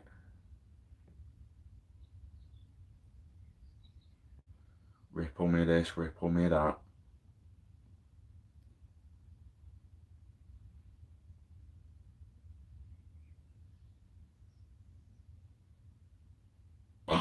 Right, Oscars.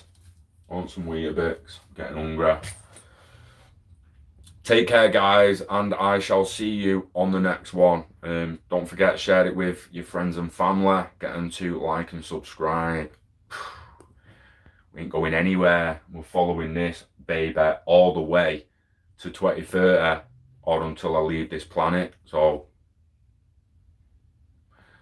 Peace. Take care.